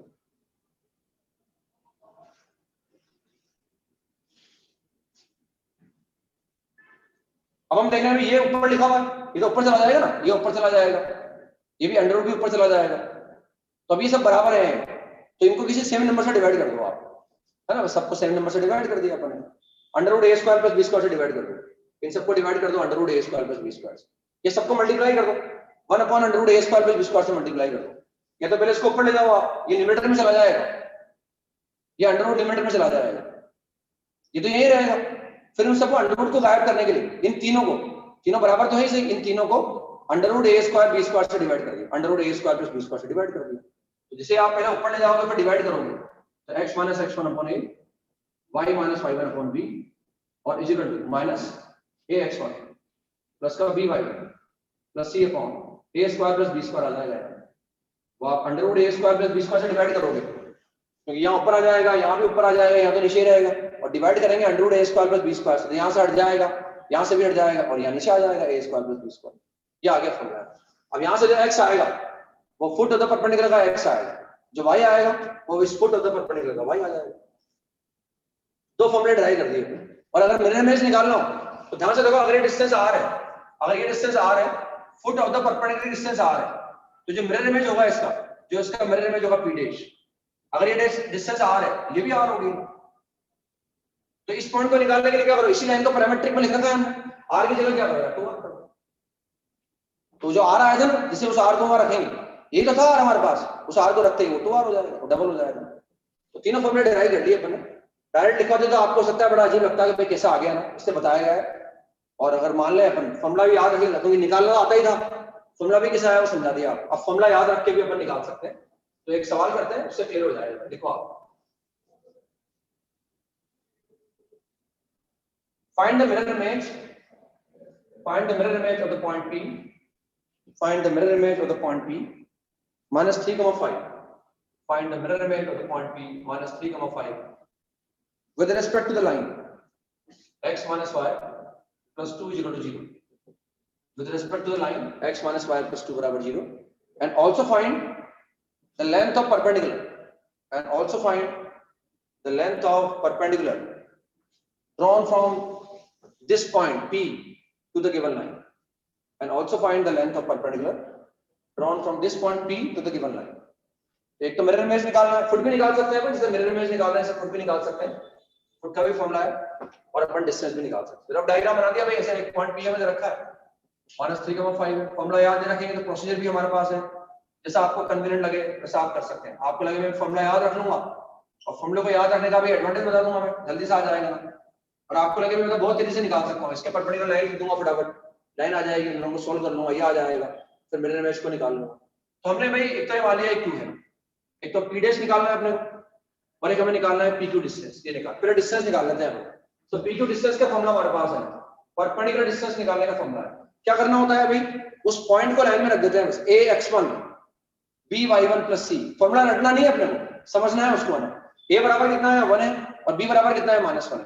तो पॉइंट की लाइन से डिस्टेंस निकालने के लिए इस पॉइंट को लाइन में रख दो बस, x की जगह रख दो x कोऑर्डिनेट, y की जगह रख दो y कोऑर्डिनेट। तो x की जगह रखा है मैंने x कोऑर्डिनेट, माइनस साइन की जगह माइनस साइन, y की जगह रख दो y कोऑर्डिनेट, और cos की जगह cos upon under root coefficient of x का होल स्क्वायर। a बराबर कितना है 1, कोएफिशिएंट ऑफ x का whole square plus coefficient of y का होल स्क्वायर। ये सर दिया, पर इसको सिंपलीफाई कर लो, इससे लेंथ ऑफ परपेंडिकुलर आ गया। तो ऊपर कितना आ गया, -8 से आ गया -6, तो -6 अपॉन √2 आ गया। लेकिन मॉडुलस लगा हुआ है, तो भाई मॉड हमें माइनस साइन का मतलब है नहीं, and the required distance is 3 √2। यानी इस पॉइंट की हमने लाइन से डिस्टेंस निकाल दी, और डिस्टेंस आएगी 3 √2 के बराबर। यानी या तो ये पॉइंट निकालते, अगर फॉर्मूला नहीं आता तो पहले पॉइंट निकालना पड़ता, फिर डिस्टेंस फॉर्मूला लगाते, लेकिन रेडीमेड फॉर्मूला डेवलप करके बता दिया आपको। अब मिरर इमेज के लिए निकालना है, तो मिरर इमेज का फॉर्मूला जानते हैं बढ़िया, पहले फॉर्मूला लिख दो, उसके बाद देख लेंगे। पहले हम देख रहे हैं किसी गिवन पॉइंट से मिरर इमेज निकालना हो, तो फॉर्मूला क्या होता है, x - x1 अपॉन एक बार फॉर्मूला लिखते हैं पहले, ताकि यूज करना सीख पाएंगे पहले। और मिरर इमेज में डबल करना पड़ेगा, तो a x1 प्लस का b y1 प्लस का c upon a square plus b square. Mirror image के फॉर्मूले में या फुट ऑफ द परपेंडिकुलर के फॉर्मूले में अंडर रूट नहीं आता नीचे, लेंथ ऑफ परपेंडिकुलर निकालेंगे नीचे अंडर रूट आएगा।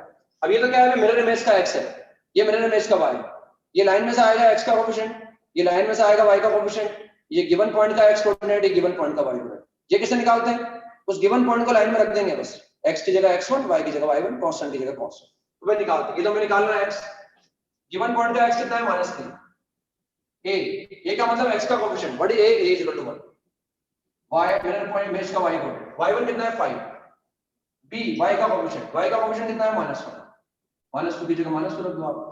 अब ये कैसे लिखते हैं, इस पॉइंट को लाइन में रख देंगे, सब पॉइंट को लाइन में रख देंगे, है ना। परपेंडिकुलर डिस्टेंस निकालते वक्त यहां अंडर रूट आ जाता है, बस वही पॉइंट को लाइन में रख दिया, तो x को रख दो x की जगह -3 माइनस साइन को कॉपी कर दिया, y की जगह रख दिया y कोऑर्डिनेट, प्लस c की जगह c, जो भी c है हमारे पास a square plus b square, ये ऐसा आएगा। अब यहाँ से जो x आएगा जो y आएगा, ना लाइन निकालनी पड़ेगी ना पॉइंट ऑफ इंटरसेक्शन निकालना पड़ेगा, फटाफट एक बार प्रैक्टिस होने के बाद हो सकता है इसी को अप्रिशिएट करें बार बार, ये निकाल के दिखाना हो स्कूल वगैरह के एग्जाम में तो आपको निकाल के दिखाना पड़ेगा। अपने को कोई जरूरत पड़े जेई वगैरह में तो आप चाहें तो इस फॉर्मूले का यूज करके भी निकाल सकते हैं। इसको एक बार लिख दो बस, x प्लस 3 अपॉन 1 हो गया, y माइनस 5 अपॉन माइनस 1 हो गया, और ये कितना आएगा, ये माइनस का 8 आ गया तो माइनस का 6 बचेगा, और माइनस का 6 आ गया प्लस 6। अरे एक बार x अगर मैं निकालूंगा, x इक्वल टू कितना आ जाएगा 3, और y इक्वल टू कितना आ जाएगा माइनस 1, x इक्वल टू 3 और y इक्वल टू, और यहाँ से मैंने x निकाल लिया यहाँ से, तो मेरे में x कितना आ गया माइनस का 3 माइनस 1 आ गया। अगर दोनों पूछे हो, ये भी पूछा हो ये भी पूछा हो, हम इसको भी निकाल सकते थे, अगर इस q को निकालना होता तो 2 को गायब कर देते हम सब, तो फिर क्यों आ जाता उससे। लेकिन अगर पहले मिरर इमेज निकाल लिया मान लो, अब फुट निकालने के लिए अलग से प्रयास करने की जरूरत नहीं, जब फुट तो परपेंडिकुलर होगा वो इनका मिडिल पॉइंट हो जाएगा। और अगर पहले इसको निकाल लेते तो इसको निकालने के लिए फॉर्मूले की जरूरत नहीं थी, भाई इस q इसका और इसका मिडिल पॉइंट आ जाता। ऐसे फटाफट अपन मिरर इमेज वगैरह कैलकुलेट कर सकते हैं, ठीक है ना। लिखें एक सवाल और लिखें, एक सवाल लास्ट, एक सवाल और करेंगे अपन।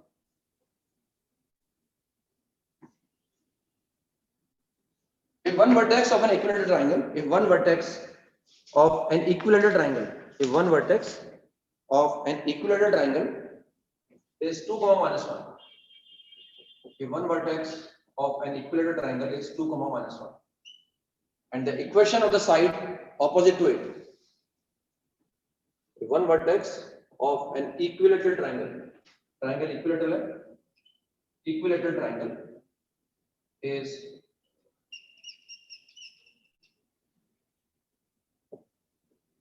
2, minus 1, and the equation of the side opposite to it is x plus y minus 2 बराबर 0. Then find the area of this triangle. Then find the area of this triangle. If one vertex of an equilateral triangle is this, and the equation of the side opposite to it is x plus y minus 2 बराबर 0, then find the area of this triangle. इस triangle का area निकालना है, और हम जानते हैं triangle अगर इक्विलेटरल हो तो उसका एरिया क्या होता है, √3/4 साइड स्क्वायर।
हमें किसी पॉइंट की किसी लाइन से परपेंडिकुलर डिस्टेंस निकालना जानते हैं, और अगर ट्रायंगल इक्विलेटरल है तो वैसे बात है ये वाला एंगल 60 डिग्री का होगा ना।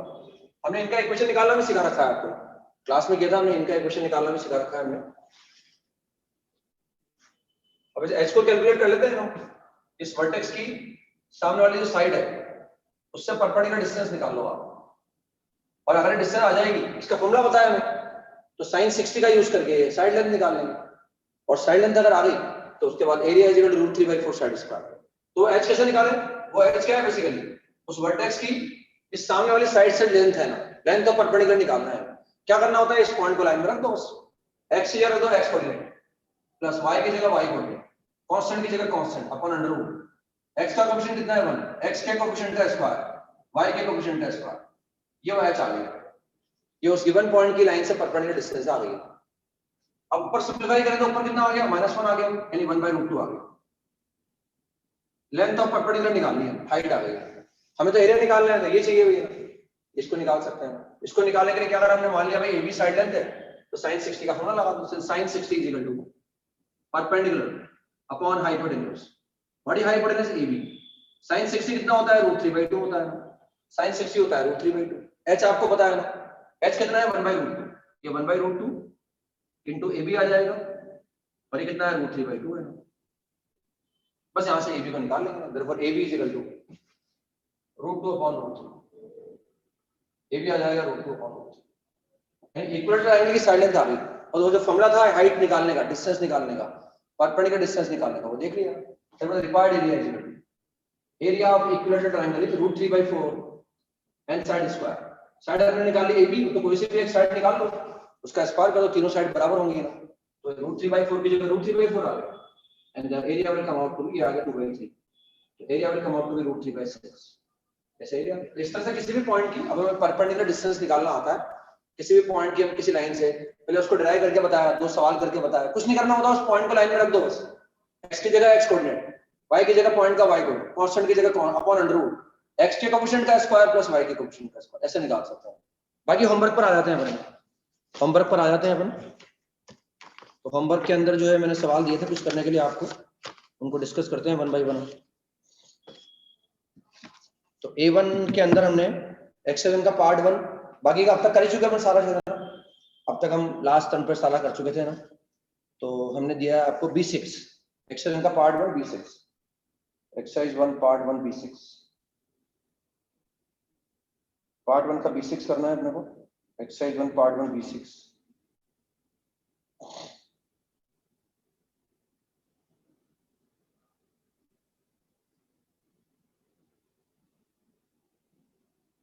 तो B6 तो हो गया, वो मैंने क्लास में भी कराया इस तरह का सवाल, डिस्टेंस अलग थी वैसे, तो पॉइंट से भी निकाल सकते हैं, पॉइंट से ही अप्रिशिएट करता हूं मैं ना, लाइन पर पॉइंट मान लो h,3h, डिस्टेंस थोड़ा लगा तो आप कैलकुलेट कर लो।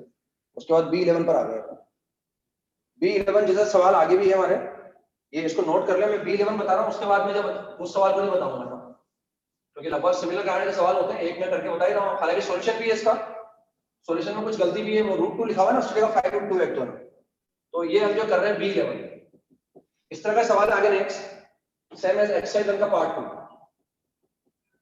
And question number B9। जैसा सवाल ये है वैसे ही सवाल ये बता रहा हूं मैं, उसको नहीं बताऊंगा ना, नेक्स्ट सेम का होमवर्क भी हो गया है ना, ये नेक्स्ट सेम का होमवर्क भी हो जाएगा आपके, एक्सरसाइज 1 का पार्ट 2 B9। तो मैं इस B11 को डिस्कस कर रहा हूं, तो आसान है, वैसे करा होगा आपने, हमें जो रखा है एक पॉइंट हमारे पास है 1,4, एक पॉइंट 1,4 है, वही पैरामीट्रिक का यूज करना है क्योंकि हमें किसी पॉइंट से किसी गिवन डिस्टेंस पर कोई पॉइंट निकालना हो, उसके लिए पैरामीट्रिक का यूज करते हैं। पॉइंट हमारे पास 1,4 है, मैंने मान लिया भाई ये 1,4 यहां आ गया, यहां से हम 5 डिस्टेंस चल रहे हैं by making 135 degree angle with positive x axis and anti clockwise direction. तो मैंने रेफरेंस के लिए y एक्सिस बना दिया और रेफरेंस के लिए x एक्सिस बना दिया। ये पॉइंट क्या है 1,4 हमारे पास है, 1,4, इस पॉइंट को p मान लेते हैं, p किसी पॉइंट का नाम तो नहीं दे रखा ना, नहीं दे रखा। अब यहां से चल रहा है अपने को, एंगल बनाते चलना है 5√2 की डिस्टेंस पर, और वो एंगल बनेगा 135, यहां से बनेगा और एंटी क्लॉकवाइज बनेगा 135। तो भाई 90 + 45 हो गया, 135 का 90 + 45 यहां आ गया, मतलब इस पॉइंट को ये मान लिया, और डिस्टेंस कितनी है 5√2 है, ये डिस्टेंस 5√2 दे रखी है 5√2, और ये एंगल कितना है 135। सही बनाया डायग्राम, मैंने शायद डायग्राम बना सकते हैं, बिल्कुल पेशेंस रख के पढ़ा करो सवाल, है ना, पढ़ते होंगे आप सब, लेकिन मुझे टीचर मेरे मुंह से बार-बार निकलता है इन बातों में, हो सकता है कुछ बच्चों का असर भी होता है, सर बार-बार बोलते हैं तो सर की बात माननी चाहिए ना, उससे फायदा ही होगा आपको। अब फिर बोल रहे हैं यहाँ आ गए अपन, तो हम जानते हैं ये जो पॉइंट है ये इस लाइन पर है और इस फिक्स पॉइंट से इतनी डिस्टेंस पर है, तो मैं इसको निकालने के लिए इस लाइन को पैरामीट्रिक में लिखूंगा, उसके लिए फिक्स पॉइंट मेरे पास है, इंक्लिनेशन मेरे पास है, मतलब हम जानते हैं अगर लाइन पर मैं इस डिस्टेंस से पॉइंट निकालूंगा तो ये वाला भी आ सकता है और एक पीछे वाला भी आ सकता है, तो भाई ये वाला निकालने के लिए मैं प्लस साइन लूंगा कि माइनस साइन लूंगा, ये देखना है, अभी डिस्कस कर लेंगे अपन। अब यहां से चल रहे हैं ना, अब यहां से अपन आगे बढ़ रहे हैं, इस पॉइंट से आगे बढ़ रहे हैं, और हमें तो रखा है कि भाई हमें ये मैंने रेफरेंस के लिए बना लिया एक्स एक्सिस और ये बना लिया वाई एक्सिस। यहां आने के बाद हम कितने डिस्टेंस पे चल रहे हैं, 4 यूनिट की डिस्टेंस पे चल रहे हैं, डिस्टेंस ले रहे हैं अपन 4 यूनिट की, और एंगल बना रहे हैं by making an angle of 120 degree with positive x axis in clockwise direction, यानी हम यहां से चलेंगे और पॉजिटिव एक्स एक्सिस से 120 डिग्री का एंगल बनाएंगे क्लॉकवाइज, क्लॉकवाइज, एंटी क्लॉकवाइज नहीं, क्लॉकवाइज, यहाँ एंटी क्लॉकवाइज था, यहाँ क्लॉकवाइज, तो 90 डिग्री का एंगल तो यहाँ आएगा, अगर मैं यहाँ से बनाऊंगा 90 तो यहाँ आ जाएगा, 120 बनाना है तो यहाँ से आगे 120 कितने डिस्टेंस पर आएंगे 4 यूनिट डिस्टेंस पर, इस पॉइंट का नाम दे रखा है क्यू, और ये पॉइंट अपने को निकालना है, ये पॉइंट अपने को निकालना है। ये एंगल 120 का है और ये एंगल हम जानते हैं 90 डिग्री का है, इसी ये 90 डिग्री का है, ये एंगल कितना हो गया 30 डिग्री का हो गया, 30 डिग्री, तो 120 डिग्री का एंगल हो गया मतलब, ठीक है ना। और ये पॉइंट हमें पहले इसको निकालना पड़ेगा, इसको निकालने के बाद ये पॉइंट आएगा हमारे पास। अब हम देखो इसको जो इंक्लिनेशन लिखेंगे ना, तो मैंने इसको क्या पीछे बढ़ा दिया, इसको मैंने पीछे बढ़ा दिया इसे। अब देखो ये जो एंगल है तो 120 बता रखा है, ये जो एंगल है तो 120 बोल रहे हैं, ये एंगल तो बोल रहे हैं 120, लेकिन ये तो इंक्लिनेशन होगा नहीं, क्योंकि इंक्लिनेशन तो अपन बोलते हैं 0 से पाई में होता है ना। और अगर ये एंगल 120 है तो बताओ ये एंगल कितना होगा, 60 डिग्री का हो जाएगा, ये एंगल 60 डिग्री का हो जाएगा। तो इस लाइन का जो इंक्लिनेशन आएगा ना वो 60 डिग्री आ जाएगा। तो मैंने इस पॉइंट को नाम दे दिया ए और इस पॉइंट का नाम दे दिया क्यू। ये तो क्यू तो निकालना है, इसको ए बोल रहे हैं, तो पहले ए को निकालना पड़ेगा फिर क्यू को निकालेंगे। तो पहले ए को निकालते हैं। ए पॉइंट क्या है, इस लाइन पर है और यहां से 5√2 के डिस्टेंस पर, तो इस लाइन को पैरामीट्रिक फॉर्म में लिख दो भाई। फिक्स पॉइंट हमारे पास है, इंक्लिनेशन हमारे पास है, तो हमने क्या करा, इस पॉइंट को पी मान रखा है, पी ए को पैरामीट्रिक फॉर्म में लिख दिया, पी ए को पैरामीट्रिक फॉर्म में इसे लिखेंगे x - x1 और cos of 135, y - y1 sin of 135 और इक्वल। अब सवाल आता है कि भाई वहां क्या रखेंगे, वहां हम रखना तो 5√2 है, प्लस 5√2 रखेंगे, माइनस 5√2 रखेंगे, ये वाला पॉइंट चाहिए, क्योंकि लाइन जो लिखी है ना अपन, लाइन तो ना ये पूरी है, लाइन तो पीछे भी आएगी, और 5√2 के डिस्टेंस से पॉइंट निकालूंगा तो आगे वाला भी आ सकता है, पीछे वाला भी आ सकता है। हमें स्पेशली ये वाला पॉइंट चाहिए। अगर आंख बंद करके भाई पॉइंट ही निकालना होता ना कि भाई इस टाइम पे पॉइंट निकालो जो यहाँ से 5√2 के डिस्टेंस पर, तो आंख बंद कर लेते और प्लस माइनस 5√2 रख देते। अब तो ये वाला पॉइंट ही निकाल, लेकिन पीछे वाला भी आ सकता है, ध्यान रखना है वो किससे आएगा, फिर इनकी वैल्यू रख दो आप। हम जानते हैं ये कितना होता है, -1/√2, ये होता है -1/√2 और ये होता है +1/√2। अब ध्यान से देखो आप, ये जो पॉइंट है ना, देखो इसका y कोऑर्डिनेट 4 है और इसका y कोऑर्डिनेट 4 से बड़ा है, हाइट बढ़ गई ना भाई इसकी, इसका y कोऑर्डिनेट 4 से बड़ा है, तो हमें जो भी लिखना है ना यार, ये इस तरह से लिखेंगे कि इसको इसके बराबर इक्वेट करने पर y 4 से बड़ा होना चाहिए। अब देखो y 4 से बड़ा कब आएगा, प्लस साइन लिखूंगा मैं, 5√2 लिखूंगा ना यार, तो 5√2 जब इससे मल्टीप्लाई होगा तो 5 आएगा और 5 + 4 हो जाएगा, 5 + 4। और अगर मैं माइनस का 5√2 रखता तो माइनस का 5 + 4 आता हो, तो y की वैल्यू 4 से कम आती। इस पॉइंट का जो y कोऑर्डिनेट है वो इसके y कोऑर्डिनेट से ज्यादा है, तो हमें यहाँ 5√2 या -5√2 इस तरह से डिसाइड करना है कि y की वैल्यू 4 से बड़ी आनी चाहिए, इससे प्लस साइन लेना पड़ेगा आपको। 5√2 लेंगे, अब लिखेंगे इसको इसके बराबर इक्वेट करेंगे तो 5 और +4 9 आ जाएगा, इसका y 9 आ जाएगा और 4 से बड़ा आ जाएगा, तो अपने आप x, इसका जो x आएगा ना वो इसके x से कम आएगा। देखो इसके x से कम आएगा, नेगेटिव आएगा उसका x, तो x बराबर 1 से कम आएगा, इसका x तो 1 है और इसका x अपने आप 1 से कम आ जाएगा। देखो आप, जब मैं यहाँ लूंगा पहले प्लस साइन लिया तो y बड़ा आ गया, अब यहाँ लूंगा तो क्या आएगा, -5 और +1 -4 अपने आप आ जाएगा। मेरी बात समझ में आ गई है ना, ऐसा निकाल लेंगे बस, यहाँ से x निकाला हमने तो x बराबर तो कितना आ गया, x बराबर आएगा आपका -4 और y बराबर कितना आ गया ना, तो a पॉइंट तो आ गया हमारे पास, a पॉइंट आ गया -4 का होना है। अब इस लाइन को पैरामीट्रिक में लिख दो, अब aq को लिख रहे हैं पैरामीट्रिक फॉर्म में, aq कहां से पास हो रहा है, a से, x - x1 अपॉन, अब इसका इंक्लिनेशन क्या है, इसका इंक्लिनेशन 60 डिग्री, इंक्लिनेशन 60 डिग्री तो cos 60, y - y1 sin 60। अब देखें मैं क्या लिखते हैं, पहले इनकी वैल्यू लिख देते हैं। What is cos 60, cos 60 is 1/2, what is sin 60, √3/2। अब ध्यान से देखो, हमने इस लाइन को पैरामीट्रिक पे लिखा और हमें इस लाइन पर इस पॉइंट से 4 यूनिट के डिस्टेंस पर ये वाला पॉइंट चाहिए, उधर वाला नहीं चाहिए, ये वाला चाहिए। तो ये +4 से आएगा कि -4 से आएगा देखना है। अब देखो इसका जो x कोऑर्डिनेट है, ये देखें इसका जो y कोऑर्डिनेट था और इसका y कोऑर्डिनेट, इसका y कोऑर्डिनेट कम हो जाएगा, इसका y तो कितना है 9 है और इसका y क्या है 9 से कम आना चाहिए, तो हमें वो प्लस माइनस साइन इस तरह से लेना पड़ेगा कि y 9 से कम आना चाहिए। और अगर मैं प्लस साइन ले लूंगा, अगर मैं प्लस साइन ले लूंगा, प्लस साइन, तो प्लस इंटू प्लस क्या आएगा, प्लस प्लस और प्लस 9 हो जाएगा, 9 से बड़ा आ जाएगा भाई। इसका y कोऑर्डिनेट इसके y कोऑर्डिनेट से कम आना चाहिए, तो हम यहाँ +4 या -4 इस तरह से लिखेंगे कि जिससे y की वैल्यू 9 से कम मिले। अगर मैं +4 कर देता, यहाँ +4 कर देता तो ये कितना आ जाएगा, ये पॉजिटिव क्वांटिटी आएगी और 9 जुड़ जाएगा उसमें, तो बड़ा हो जाएगा, इसलिए -4 ले लेंगे, -4। एक्स अपने आप एडजस्ट हो जाएगा, हम जानते हैं इसका एक्स और कम हो जाएगा, इसका एक्स -4 से भी कम आएगा, तो देखो -4 से कम आ जाएगा, ये वैल्यू आएगी नेगेटिव आई, और -4 और हो गया तो नेगेटिव आ जाएगा। बस इससे जो भी एक्स और वाई आएगा वो क्यू के कोऑर्डिनेट आ जाएंगे। अब वो B9 आपको अपने आप करना है। एक्सरसाइज 1 के पार्ट 2 में आ गए B7, एक्सरसाइज 1 का part 2 B7, exercise 1 part 2 B7 पर आ गए अपन।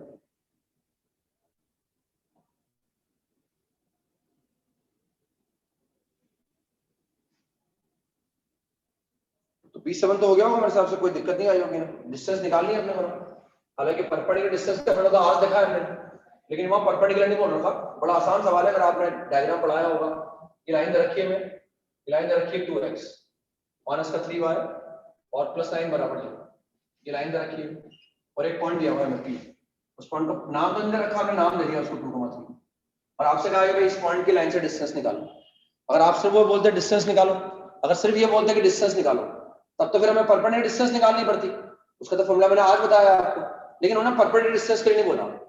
जब भी कहा जाए बस पॉइंट की लाइन से डिस्टेंस निकालो और कुछ नहीं कहा जाए, मतलब परपेंडिकुलर निकालनी है, या उन्होंने ऐसा नहीं बोला, या बोला इस पॉइंट की हमें लाइन से डिस्टेंस निकालनी है, इस लाइन से विच इज मेजर्ड, जो मेजर कैसे करनी है, which is measured along the given line, line दे रखी है और लाइन का इक्वेशन हमारे पास है x - y + 1 बराबर 0, इस लाइन के अलोंग मेजर करनी है। अब देखो हमें इस पॉइंट की डिस्टेंस निकालनी है इस लाइन से, और जो डिस्टेंस निकालनी है वो इस लाइन के अलोंग निकालनी है। तो क्या ये लाइन और ये लाइन पैरेलल है क्या? नहीं है। क्या ये लाइन परपेंडिकुलर? नहीं है। और फॉर्चुनेटली देखो ये जो पॉइंट है ये लाइन पर ही लाई कर रहा है, ये पॉइंट इस लाइन पर ही लाई कर रहा है, ये पॉइंट इस लाइन पर लाई कर रहा है। तो हमने क्या करा, ये लाइन इस पॉइंट से पास होगी, और सिंस ये लाइन परपेंडिकुलर, अगर ये परपेंडिकुलर होती, अगर ये इसके परपेंडिकुलर होती, तो सिंस ये यहां से पास हो रही है तो परपेंडिकुलर डिस्टेंस निकालनी होती है, लेकिन परपेंडिकुलर नहीं। मान लिया डायरेक्ट डायग्राम बना रहे हैं, ऐसा बन जाएगा, इस टाइप का डायग्राम ऐसा बन जाएगा, इस टाइप का डायग्राम ऐसा बन जाएगा।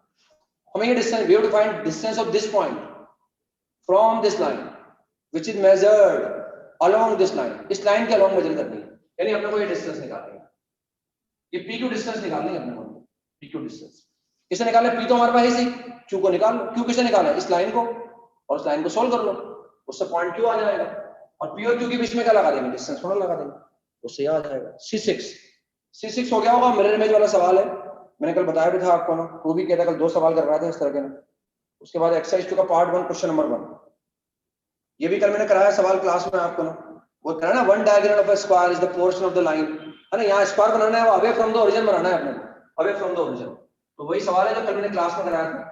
अवे फ्रॉम द ओरिजिन का मतलब ये तो एक स्क्वायर का ये स्क्वायर हो गया, ये स्क्वायर बनाना है, अवे फ्रॉम द ओरिजिन का मतलब दूर बनाना है, नीचे नहीं बनाना, मतलब नीचे नहीं बनाना है, इसे निकाल लिया, और अब ये निकाल लेंगे ना, और हमें डायगोनल के पॉइंट ऑफ इंटरसेक्शन निकालना है। कल मैंने सवाल करा था ना क्लास में, one diagonal of a square is the portion of the line intercepted in the coordinate axis, वैसे सवाल है ना, और हमें डायगोनल के पॉइंट ऑफ इंटरसेक्शन निकालना है, तो भाई ये पॉइंट ऑफ इंटरसेक्शन निकाल, ये वाला पॉइंट निकालना है, ये तो आपको पता होगा ही सही ना, बस ये निकालने के लिए, और ये निकालने के लिए हम इसको पैरामीट्रिक फॉर्म में लिखेंगे, इसको पैरामीट्रिक फॉर्म, और ये डिस्टेंस निकाल लेंगे, जितनी डिस्टेंस ये वाली होगी उतनी वाली होगी, और पैरामीट्रिक फॉर्म में लिख के, और हम जानते हैं इसका x इसके x से क्या है, ज्यादा आएगा, इसको भी निकाल लेंगे। 15 पर आ गए ना, 15 में भी मेरे इमेज का कंसेप्ट लगाना है ना, कल मैंने 2 सवाल कराया था मेरे इमेज वाले आपको, एक्सरसाइज 2 का पार्ट 1 क्वेश्चन नंबर 15, तो 15 में मेरे इमेज वाला लगाना है, एक तो AI निकाल लो और एक BI निकाल लो, और मिरर इमेज निकाल लो 2 बार। अब तो मिरर इमेज का फॉर्मूला भी आ गया ना अपने पास, आप चाहे तो कैलकुलेशन से बच सकते हैं ना, और बिना कैलकुलेट किए भी आप चाहे तो निकाल सकते हैं, बिना कैलकुलेट किए भी आप चाहे तो निकाल सकते हैं। हमें रखा है ट्रायंगल ABC, वर्टेक्स A दिया हुआ है, वर्टेक्स B दिया हुआ है, और हमें रखा है इन सेंटर, ये मान लिया एंगल B का बाइसेक्टर हो गया, ये एंगल B का बाइसेक्टर हो गया, ये एंगल A का बाइसेक्टर हो गया, ये एंगल A का बाइसेक्टर हो गया, ये एंगल A का बाइसेक्टर हो गया, और एक इंसेंटर दिया हुआ है, ये इंसेंटर हो गया, ये इंसेंटर दिया हुआ है, इंसेंटर क्या दिया हुआ है हमें 2,5, और मैं एक के कोऑर्डिनेट दे रखे हैं, एक के कोऑर्डिनेट 1,13, और B के कोऑर्डिनेट हमारे पास है -4,1। अच्छे बच्चों ने तो कर लिया होगा, वैसे ऐसी बात नहीं है ना, C निकालना है अपने को, तो C निकाल सकते हैं ना। तो देखो कैसे करेंगे भाई, हमें I दे रखा है, एक बार AI निकाल लो, हमें C पॉइंट निकालना है, तो इस AI का इक्वेशन निकाल लिया, निकाल सकते हैं बड़ी आसानी से, इस AI का इक्वेशन निकाल लें, 2 पॉइंट हमारे पास है। अब ध्यान से देखो ये एक एंगल बन रहा है, ये एक एंगल बन रहा है, हमें C के कोऑर्डिनेट निकालने हैं, C के कोऑर्डिनेट, एक एंगल ये बन रहा है, ये एक एंगल है ना, और क्या इस एंगल का ये बाइसेक्टर है? क्या इस एंगल का ये बाइसेक्टर है? यस। हमें सी पॉइंट निकालना है। तो हमने क्या करा भाई, अगर ये एक एंगल ये बन रहा है पूरा, इस एंगल की इस साइड पर ये एक पॉइंट हमारे पास है, अगर मैं इस बी पॉइंट का ए आई के अबाउट मिरर इमेज निकालूंगा तो एसी पर कहीं ना कहीं आएगा, एसी पर कहीं ना कहीं आएगा। हमें इस लाइन का इक्वेशन निकाल लेंगे, और अगर मैं इस एंगल की इस साइड पर लाई करने वाले किसी एक पॉइंट का इस एंगल बाइसेक्टर के अबाउट मिरर इमेज निकालूंगा तो एसी लाइन पर कहीं ना कहीं आ जाएगा। तो इस लाइन पर एक पॉइंट तो ऑलरेडी हमारे पास है, हमने एक पॉइंट और निकाल लिया मिरर इमेज का यूज करके। अब तो फॉर्मूला भी है ना, डायरेक्ट मिरर इमेज का निकाल सकते हैं आप। तो इस पर 2 पॉइंट आ गए, 2 पॉइंट आने का मतलब इसका इक्वेशन आ गया, एसी का इक्वेशन आ गया, मतलब हमारे पास मिरर इमेज से एसी पर एक पॉइंट आ गया, एसी पर एक पॉइंट ये था, 2 पॉइंट से फॉर्मूला लगा दिया। अब यहाँ आ जाओ आप, अब हम बीआई का इक्वेशन निकाल लेंगे। अब बीआई का इक्वेशन निकाल लो, बीआई का इक्वेशन निकाल लो आप, बीआई का इक्वेशन, बीआई का इक्वेशन निकाल लो भाई। सीआई का तो निकाल नहीं सकते क्योंकि सी हमारे पास नहीं है, बीआई का इक्वेशन निकाल लो। अब एंगल बनेगा ये वाला, देखो आप अब इस एंगल को बनाएंगे, एंगल की एक साइड तो ये है और एंगल की एक साइड ये है ना। अब की बार इस एंगल को लेंगे, एंगल की एक साइड ये और एक साइड, और ये बाइसेक्टर में बताया ना। अब यहाँ पर एक पॉइंट हमारे पास है, इस ए पॉइंट का इस बीआई के अबाउट क्या निकाल लो, मिरर इमेज, वो इस पर आ जाएगा। तो इस पर एक पॉइंट और आ गया मिरर इमेज से, एक पॉइंट ये है, हमने बीसी का भी इक्वेशन निकाल लिया भाई। एक तो मिरर इमेज से आ गया, एक बी पॉइंट है, और बीसी को और एसी को सोल्व कर लो, बीसी को और एसी को सोल्व कर लो, उससे क्या आ जाएगा, सी पॉइंट आ जाएगा, उससे सी पॉइंट आ जाएगा। एक्सरसाइज 2 का पार्ट 2 क्वेश्चन नंबर 3। एक्सरसाइज ये तो क्लास में कराया था मैंने कल आपको, ये तो मैंने क्लास में करा रखा ना सर आप। एक्सरसाइज 2 का पार्ट 2 और क्वेश्चन नंबर 3 ये तो क्लास में कराया था मैंने कल, आप कल क्या परसों कराया था शायद, कल या परसों जब भी कराया था। एक्सरसाइज 2 का पार्ट 3 क्वेश्चन नंबर 1, एक्सरसाइज 2 का पार्ट 3 क्वेश्चन नंबर 1। तो 1 में तो रखा है कि पी पॉइंट हमारे पास है और लाइन पर पॉइंट लाइन पर ही है, और हमें जो है उस पी पॉइंट से ऐसा पॉइंट निकालना है जो 5 यूनिट की डिस्टेंस पर हो। Coordinates of the point farthest from the line and which are at a distance of 5 unit from the point P. यानी वो पी से तो क्या है 5 यूनिट की डिस्टेंस पर होना चाहिए, लेकिन लाइन से मैक्सिमम डिस्टेंस पर होना चाहिए। तो लाइन हमारे पास है 4x + 3y और इज इक्वल टू 70, और लाइन पर ही पॉइंट दे रखा है, सवाल में लिखा हुआ है कि पी पॉइंट लाइन पर ही लाई कर रहा है। अब हमें एक पॉइंट निकालना है जो पी पॉइंट से 5 यूनिट की डिस्टेंस पर है, लेकिन वो लाइन से मैक्सिमम डिस्टेंस पर होना चाहिए ना। तो देखो हम देख रहे हैं अगर कोई पॉइंट पी से, ऐसे दुनिया में कितने पॉइंट है जो पी से 5 यूनिट की डिस्टेंस पर होंगे, इनफाइनाइट होंगे, वो सब सर्कल पर होंगे। अगर मैं पी को सेंटर मान लूं और 5 यूनिट रेडियस का एक सर्कल बना दूं, 5 यूनिट रेडियस का एक सर्कल बना दूं, मान लिया इसका रेडियस 5 यूनिट है। अब जो भी पॉइंट इसका सेंटर, इस सर्कल का सेंटर क्या है, रेडियस इसके 5। अब जो भी पॉइंट इस सर्कल पर होगा ना वो सब पी पॉइंट से 5 यूनिट की डिस्टेंस पर होंगे। तो ये पॉइंट भी पी से 5 यूनिट की डिस्टेंस पर है, ये वाला पॉइंट भी पी से 5 यूनिट की डिस्टेंस पर है, ठीक है, तो लाइन पर ही आ गए। अब जो भी पॉइंट यहाँ पर है उनमें से वो पॉइंट निकालना है जो लाइन से मैक्सिमम डिस्टेंस पर है, जो लाइन से मैक्सिमम डिस्टेंस, तो लाइन से मैक्सिमम डिस्टेंस पर एक तो ये वाला पॉइंट होगा और एक ये वाला पॉइंट होगा, ये वाला पॉइंट निकालना है। ये पी से 5 यूनिट की डिस्टेंस पर है, ये भी पी से 5 यूनिट की डिस्टेंस पर है, ये भी पी से 5 यूनिट की डिस्टेंस पर है, लेकिन ये तो लाइन पर लाई कर रहा है। इसकी लाइन से डिस्टेंस क्या आ गई, 0 आ गई है। इसके अगर मैं ये देखूं ये पॉइंट भी जाए वो पी से 5 यूनिट की डिस्टेंस पर, इसकी मैं लाइन से डिस्टेंस निकालूंगा थोड़ी ज्यादा आएगी, लेकिन इस पॉइंट की लाइन से डिस्टेंस मैक्सिमम आएगी। तो ये वाला पॉइंट और ये वाला पॉइंट ऐसा हो गया जो पी से 5 यूनिट के डिस्टेंस पर है, लेकिन इस लाइन से मैक्सिमम डिस्टेंस पर है। तो हमें क्या करना है, एक तो ये वाला पॉइंट निकालना और एक वाला पॉइंट निकालना, और ये लाइन क्या है, परपेंडिकुलर है इसके। हम देख रहे हैं हमें इस लाइन पर इस फिक्स पॉइंट से 5 यूनिट के डिस्टेंस पर 2 पॉइंट निकालने हैं, तो उसके लिए इस लाइन को पैरामीट्रिक फॉर्म में लिख देंगे, इसलिए इसको पैरामीट्रिक फॉर्म, और पैरामीट्रिक फॉर्म में लिखना आता है, ये r पता है, पॉइंट पता है, इसका स्लोप कहां से निकालेंगे, इसका स्लोप यहां से निकाल लेंगे और पैरामीट्रिक का यूज करके निकाल लेंगे, ठीक है ना। इस तरह से यूज करके निकाला जा सकता है। बाकी जो बचे हैं वो फिर अपन बाद में करते हैं ना, नेक्स्ट टाइम पे करेंगे उनको डिस्कस। जहां तक पढ़ाया आज, जहां तक पढ़ते जाए ना, टेस्ट में यहीं तक आएगा जहां तक भी पढ़ाया मैंने इस टाइम में। होमवर्क लिख लो, 2-4 सवाल तो करके ला सकते हैं अपने, 2-4 सवाल तो करके ला ही सकते हैं ना, 2-4 खुद बचे हुए भी हैं और ज्यादा नहीं दूंगा मैं, 2-4 सवाल ही लिखो बस। एक्सरसाइज का पार्ट 1, पार्ट 1 के अंदर हमें B8 करना है, B7 B8 इनको करना जरूरी है ना, मैं ज्यादा नहीं दे रहा हूं आपको। एक्सरसाइज का पार्ट 2 क्वेश्चन नंबर B9 करना है,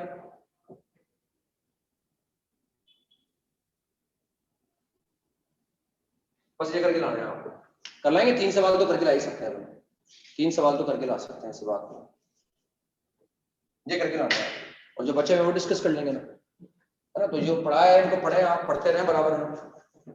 टेस्ट के पहले हमारी तैयारी, हर संडे को अगर रिवीजन करते रहते होंगे आप, तो दिक्कत नहीं आती होगी टेस्ट में। और रिवीजन नहीं करते होंगे तो वैसे भी पार्ट टेस्ट है, तो स्टेट लाइन आएगी, बानेमल आएगा, पीएनसी आएगा ना, तो ये करके लाना है। नेक्स्ट टाइम पे कंटिन्यू करेंगे, हमारी क्लास जब भी मंडे को आएगी तब कंटिन्यू करेंगे।